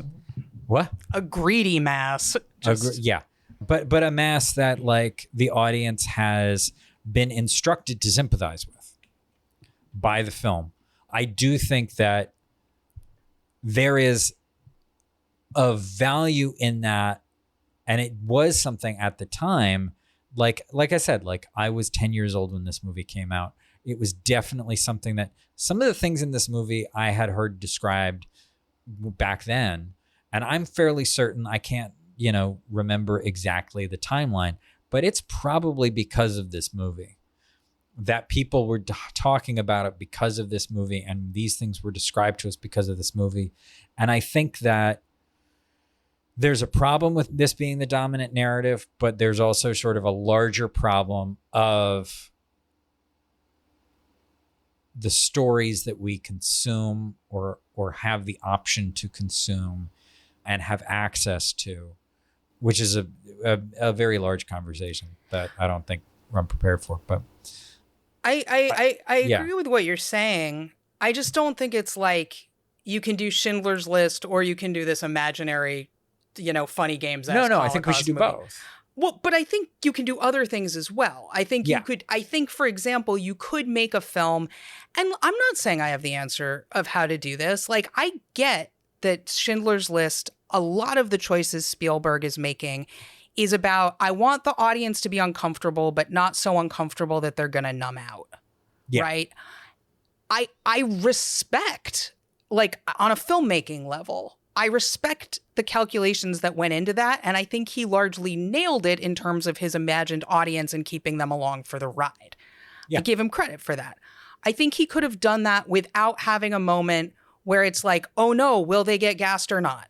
I think you can depict that this was a thing that happened. I think you can depict loss. I think you can depict grief without doing this exploitative suspense moment. Some other people, I will point out, have problems with the nudity in that scene. They feel that it made the scene kind of sexualized. I understand why people say that. That is not how I felt at all watching it. Sorry, I'm interrupting. I think there's a larger conversation to have about the use of nudity in Schindler's List. Generally speaking, I'm in favor of more nudity in films. I think people are prudes, and nudity is not always sexual. And so I didn't have a problem with that. I did have a problem with the sexual assault scene with Ralph Fiennes and his maid earlier, where like she's wearing this sheer top and you can like see her breasts really well through it. And it's that I was like, we don't need this like, you know, erotic thriller style sexual assault suspense moment cross-cutting with Schindler like gallivanting with some lady. That also felt exploitative. That felt like it was sexualizing a moment of sexual violence to me in a way I didn't have a problem with the nudity in the shower scene. I just had a problem with the exploitation for suspense. It wasn't necessary. It also serves to do this other thing that troubles me about the movie of it's kind of a feel-good movie about the Holocaust in a way, because you're following this one group of Jews who aren't really established as characters at all. We care about them because Schindler cares about them, and he gets most of them out, so we won. I think you can make a more conventional, you know, Hollywood film about this subject matter without doing that. So that's kind of just what I wanted to say. I think you don't have to take the Claude Lanzmann perspective. You don't have to make Funny Games the Holocaust movie. You could do something that's more conventional, and a non-Jewish mainstream US audience would be able to follow along with that, could have avoided some of these really distasteful aspects of Schindler's List. I don't think it's that those necessarily come with the package and there's no other way. That's all. I agree with that. I think it's, as you say, like one of the problems is that this has become in some ways the core narrative about it, and that's a problem. And that, like, honestly, and again, I have a tendency to avoid the serious movies about this topic because I do think it's still exploitative, and I do take some issue with that. I have a hard time thinking of what the other movies were that centered around this around that time. I believe, isn't Life is Beautiful that also? Was a little later. I think that was a little later, but that was in the 90s. That's I mean it's also about the Holocaust, is it not? Oh yeah. Okay, 100%. And I haven't seen it since it came out. I liked it at the time. I would guess I might really not now. Like most people who I share sensibilities with really fucking hate that movie because it's also a feel-good movie about the Holocaust and the power of imagination. I was, at the time that came out, I was such a big Roberto Benigni fan because of him being in Jim Jarmusch movies. Down by Law is like one of the transformative movies of my lifetime that kind of like got me into weird indie stuff, and I just loved him in that film. I had so much goodwill towards him through that. I was really primed to be like, my hot take is Life is Beautiful is good, and that's how I felt at the time. I was also a teenager. I would probably have more mixed feelings now. I don't have a great example of a good, serious Holocaust drama. I don't think they tend to be made. I think that some of the negative legacy of Schindler's List is it taught filmmakers, Holocaust movies are Oscar bait. Like, yeah, because the other one that's coming to my mind is The Pianist. Which fuck that movie. Yeah, I mean, I haven't seen that one either. It came out after I was aware of rapist Polanski's history. There's The Boy in the Striped Pajamas, which is supposed to be real fucking bad. I do think that there's something interesting about, and again, I haven't seen it, but maybe something worth, because I know The Pianist was celebrated when it came out, but Polanski did survive the Holocaust as a child. So there's something to be said for, maybe there's something about what he said there. Again, I'm probably never going to watch that movie because I don't remember it. I just have negative feelings. And to be fair, maybe The Pianist is fucking great and just happens to be directed by a child rapist. I just don't fucking I saw it. I don't remember it, which says something also. Yeah, I think the only movies of his that I have had a tendency to watch again are ones that I watched and appreciated before I found out, which would be Rosemary's Baby and Chinatown. I mean, those are really good movies. They just are.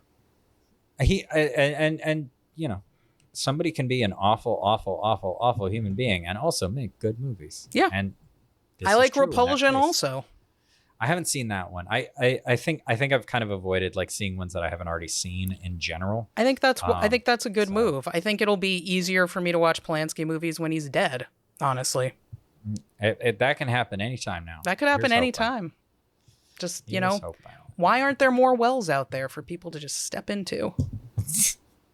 Anyway, yeah, I think you're right. I think that it's become sort of this like Oscar baity thing, and like as we know, as filmmakers, as indie filmmakers, there are topics that become of the moment to try to get attention on you, to try to get to be the get awards and get into things because people won't reject because you're doing like the topic of the moment. In the last decade or so, it's human trafficking. Sound of Freedom. Yeah, that we were just talking about that one last weekend. But, I don't just say this around like Hollywood type films or films that have a budget. I'm including like people at sort of our independent film level, which is more on the fringe, where, there's a lot that I remember seeing, getting started, especially with like crowdfunding, where they were these exploitative stories that people were doing, whether it was a documentary, whether it was a narrative film, where they're doing it to try to establish themselves. And there's people who've done things where I don't think it's exploitative, where they're talking about their own story. That's a thing that I've seen from several filmmakers, and more power to them. And then sometimes they, extend that into doing more films that are related to that, because that's kind of the mark that they've made. And I don't see a problem with that. It's when people are like, this is really important, child trafficking is a super important thing that we all got to talk about. So let's make up stories about how it happens that has nothing to do with how shit actually happens in real life, but it's a great boogeyman for the right wing to wield. Mm-hmm. And some of them aren't even necessarily right-wing folks, but they play into those right-wing narratives. Yeah. That are very convenient for them. And it's, it's a thing that I think is kind of gross. And I think, I think it's not to say that we can't do stories about those things. My problem often becomes, and it's related to what we're talking about with Schindler, when it's the sort of thing where it's like, we can't have a conversation about it. Like, we can't be like, okay, but that's not a real thing that you just told the story about. Yeah, it's terrible, blah, blah, blah. But if you say that, you don't care about the children. And to be fair, I don't care about the children. I do, though. So here we've got all of opinion represented in terms of the children and caring. Exactly. But yeah, and similarly, I think there's a thing that comes up with Schindler's List of like, I gave it 2 stars on Letterboxd and I felt a little weird doing that. There's some movies where it's like, I'm very careful about how I rate them. And I'll be honest, I did have the thought when I first was like looking at before I watched Schindler's List, and I was looking at the rating spread, and Schindler's List has a very high rating. It's like averages above 4 stars, like much higher than most things. But I'm like, who's giving Schindler's List half a star? And even I, as somebody who like is very down on Schindler's List in a lot of ways, I was like, are they anti-Semites? And then they might be. Well, but then I started scrolling and I was like, actually, all of the reviews I'm seeing that gave it a low star rating, I absolutely agree with what these people are saying. I would give it a little more credit than they did, but I agree with them, and they're not being anti-Semitic at all. But I even had that thought. And the fact that I had that thought suggests to me that there's probably a lot of people having a similar kind of reaction. And there's this kind of idea that Schindler's List stands in for, like, remembering the Holocaust happened. And it's like, you have to embrace Schindler's List or you're not in favor of remembering that the Holocaust happened or something. And that's a thing too. Yeah. It's like, if you're even a little bit, and you are more so than I am, I think, if you're even a little bit critical of Israel, you're definitely an anti-Semite, according to some people. Well, you just opened up a big can of worms about Schindler's List exactly. And I was just thinking about how we didn't there would be a we lot. didn't touch on how it's Zionists. I mean, I said that. You touched on it a little bit. I talked about that, but also specifically, I think there's a lot we could talk about in terms of portrayals of masculinity in Schindler's List and portrayals of masculinity in Zack Snyder's Justice League, and how there's problems in both of them. And in Schindler's List, that is related directly to this specifically Zionist narrative, where it's like, look, in Schindler's List, we've got all these like mostly pretty wussy Jews. The Jewish men aren't standing up and saving their women and fucking their women the way the Nazis are, you know. But then, you know how you fix that? You go to Israel and you join the IDF. Now those motherfuckers are tough. And then you get Munich. And so that whole package of what's going on with Jewish masculinity in those two Spielberg films and how that relates to the state of Israel as like the salvation for Jews globally, that really doesn't sit right with me at all. And even Claude Lanzmann, who's a pretty big Zionist, made the point that I do agree with him here. If I can just read this one quote. Here's my note. So he was like, anyway, although many take me for a Zionist, I'm pretty sure he was, I would never dare give such a sledgehammer blow as those Spielberg gives at the end of Schindler's List, with that great reconciliation, Schindler's grave in Israel, with its cross and small Jewish pebbles, with the color which insinuates a happy ending. Israel cannot buy off the Holocaust. 6 million did not die to justify Israel's existence. Yeah. And that is kind of what you get from Schindler's List. Like, it's okay now. The Jews have Israel. You can be a good Nazi, and they can be off over there somewhere. And it's a very weird message for me to be getting from a Jewish director. Yeah. Although, like I said, there were things in it, the Shabbat candles and all that, I actually spoke to me on it in a deeper way. It's like, we don't need these Aryan men, strong men, to save the world, which is kind of what we get in both Schindler's List and Zack Snyder's Justice League, even though both of them are coming from source material that paints a far more complicated picture. Yeah. Yeah, they're oversimplified. They're kind of, and again, I have a more positive view of Schindler's List than you do. But I recognize and agree with the points on it entirely. They're both kind of, in certain respects, the worst examples of adaptation.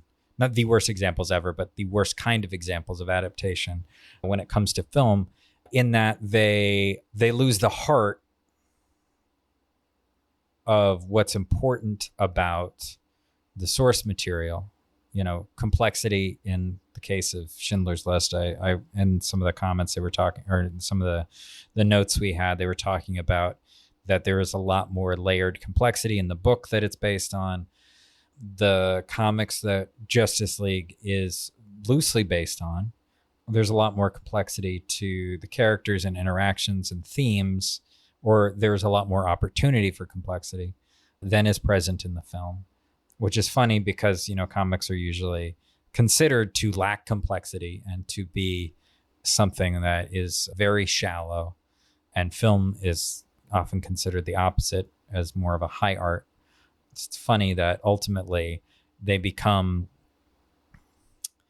both are adaptations that lack the heart and the complexity of their source material. In favor, in some cases, or in favor of, purposefully or not, advancing a narrative, advancing a philosophy, or philosophies that may be counterproductive to what the original source material was offering, or just ignorant of the possibilities there. Do we have any final... I know at least some people watching us here, if anybody is still with us at this late hour. I know at least some of you have seen at least some of these movies. So I just want to give a chance if anybody has some comments, questions, Batsuit opinions. I will point out really quickly, fucking hate one last visual aid, Schindler's List poster. Oh yeah. If you can, you can share this. I'm ready. So this is the poster for Schindler's List. says Schindler's List. There's a nice white male hand reaching down and lifting a child up, and there's a list superimposed over it, apparently Schindler's, which was not one list and it wasn't made by him, but that's, perhaps a topic for another day. I just want to point out there's a red sleeve on the child whose hand is being like lifted out of the Holocaust. This is like Schindler's List is a white savior movie, right? Like it just is. Whether you like it or not, it is. And this is like a super white saviory image that has long troubled me, especially because like the kid's got a red sleeve. This is implying that it's the girl in the red coat who famously Schindler did not save. She died. But in the poster art for the film, in like the image that stands in for the film, what we're left with is a hand, presumably Schindler's, lifting a presumably Jewish child, saving them. That's the vibe of this film. It's about Schindler saving nameless Jews. And even in the poster art, they've rewritten the history of the own fucking film, of the actual film it represents, implying that Schindler saved this girl he famously did not save, and in fact her death provoked him to give a shit about others. That something about that, it says a lot about the film to me. It says a lot about my problems with the film to me. Yeah, it's a lot like Zack Snyder's Justice League a little bit, Yeah, it's a poor representation, and I didn't really realize that this was the case. Like I knew that there was the girl in the red dress. I did not know what the ultimate significance of her was going to be in the film. So when that happened, I was kind of like, in context of the film itself, I can see like what they were doing. I don't dislike it as much as you do. The poster, I get what the marketing team was doing with that. I don't like it, but I get why they were doing it. It's very tacky. It's in poor It's tacky, taste. but that's marketing mostly is, isn't it? True. We did get a comment that a listener really appreciated Sean's short history lesson on how Superman's lore is an amalgamation from a bunch of different sources. Very interesting. I could go on. Maybe we should make, without me having to edit it, because I don't want to, maybe we should make that paper that I wrote Patreon post. Yeah, it's great. Let's do that. Let's put Sean's paper that he presented in 2006 about myths, right? And like it's basically about 21st, as I recall. I haven't reread it in whole, and this was 17 years ago. So it's basically, I presented at the Pacific Rim Literary Conference in 2006 at University of Alaska Anchorage. It was about mythology in the 21st century. It is probably very misguided in some ways, as I believe part of my thesis was essentially that the corporate guided mythology of like comic books like Superman is the dominant, and perhaps that's a good thing. That's why it's probably misguided mythology of the 21st century. And, there has been a lot of discussion about in the broader world about comics being mythology that I think is a misrepresentation. I think very specifically certain characters have come to be, specifically Superman. I think Superman is a very influential character in a lot of ways. And he created a genre, or not exactly, but he changed a genre. And I think the thesis of it is essentially like, this is something that is telling our stories in some ways in sort of this mythic fashion, which I do believe. I do believe Superman is fundamentally an immigrant story. It is fundamentally, Clark and Superman are, I believe part of this paper had to do with that Superman is his legacy, from his home planet, and Clark Kent is his assimilation. and he's trying to balance assimilation and honoring his culture and his history. And this is something that appears, this does not, I think, appear in the paper, but it appears in other similar stories. It's the core of The Godfather is Michael balancing his family's history and that with trying to, like, his fundamental conflict in that movie, he's trying to assimilate. And it's this conflict throughout the three films, not handled as well in the third film, but it's this conflict throughout the three films. He is trying very hard to assimilate into the larger culture, and the history of his family problematizes that. Which, interesting little fact there is, the writer of Superman the movie is Mario Puzo. He wrote the screenplay for it. So they saw The Godfather and they said, that guy understands Superman, and I think he did. And the other is Worf, specifically from Star Trek The Next Generation, whose conflict throughout most of that series developed into him trying to honor the legacy of being a alien, of being a Klingon, while also trying to assimilate into this very human crew on the Enterprise. And that's a thing that I think it's a theme that runs through a lot of things, is that tension between assimilation and heritage. So we'll put it up on Patreon and then we can debate it in the comments, I guess. I did start reading your paper, but I didn't finish because it was a text doc and that made it hard to read. And I was like, I should paste this into something else. And then I didn't do that. But yeah, it probably needs to be formatted. And that won't be so bad to do, though. No. And the references are, I put the references in there without actually writing up the references. So to be clear, like, it does not have an introduction, and I'm not entirely sure it has a conclusion, because I just wrote the body of the paper, because I never had to actually have a finished paper. I just had to have something there, and then I was just doing a presentation at the conference. So it is not exactly complete.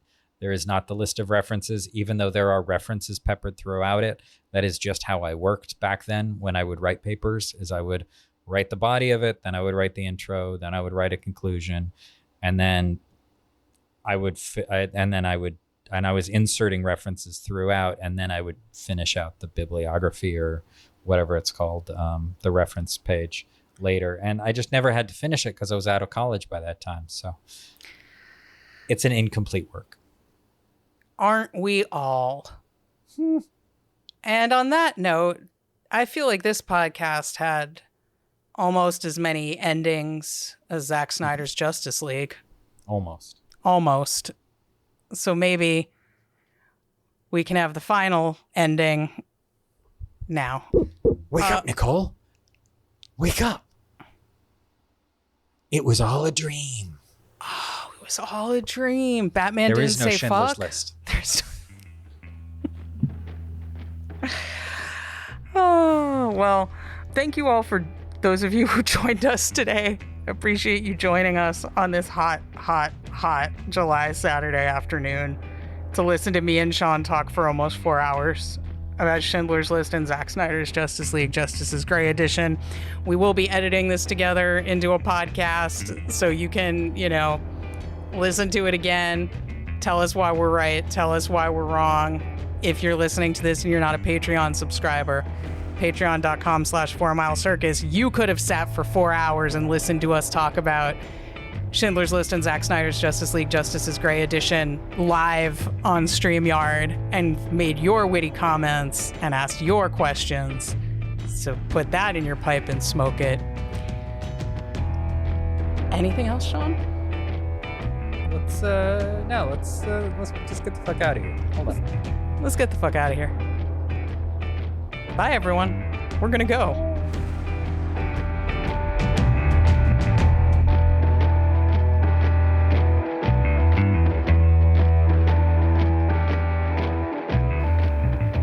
The Celluloid Mirror is a 4 Mile Circus production hosted by Nicole Solomon and Sean Mannion.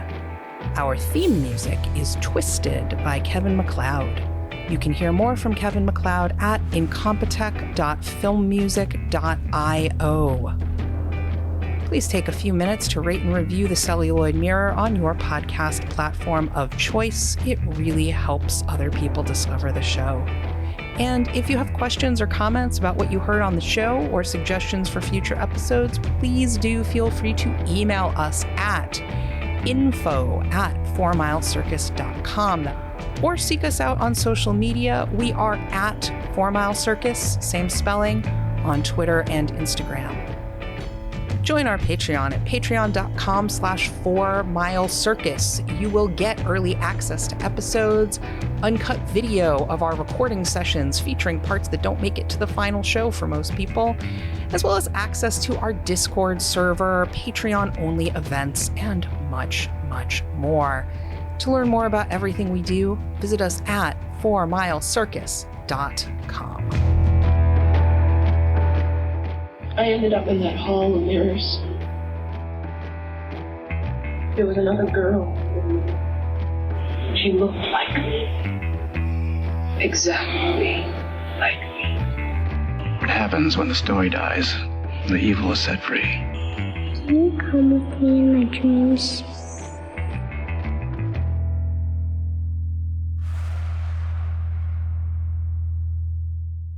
I have to return some videotapes.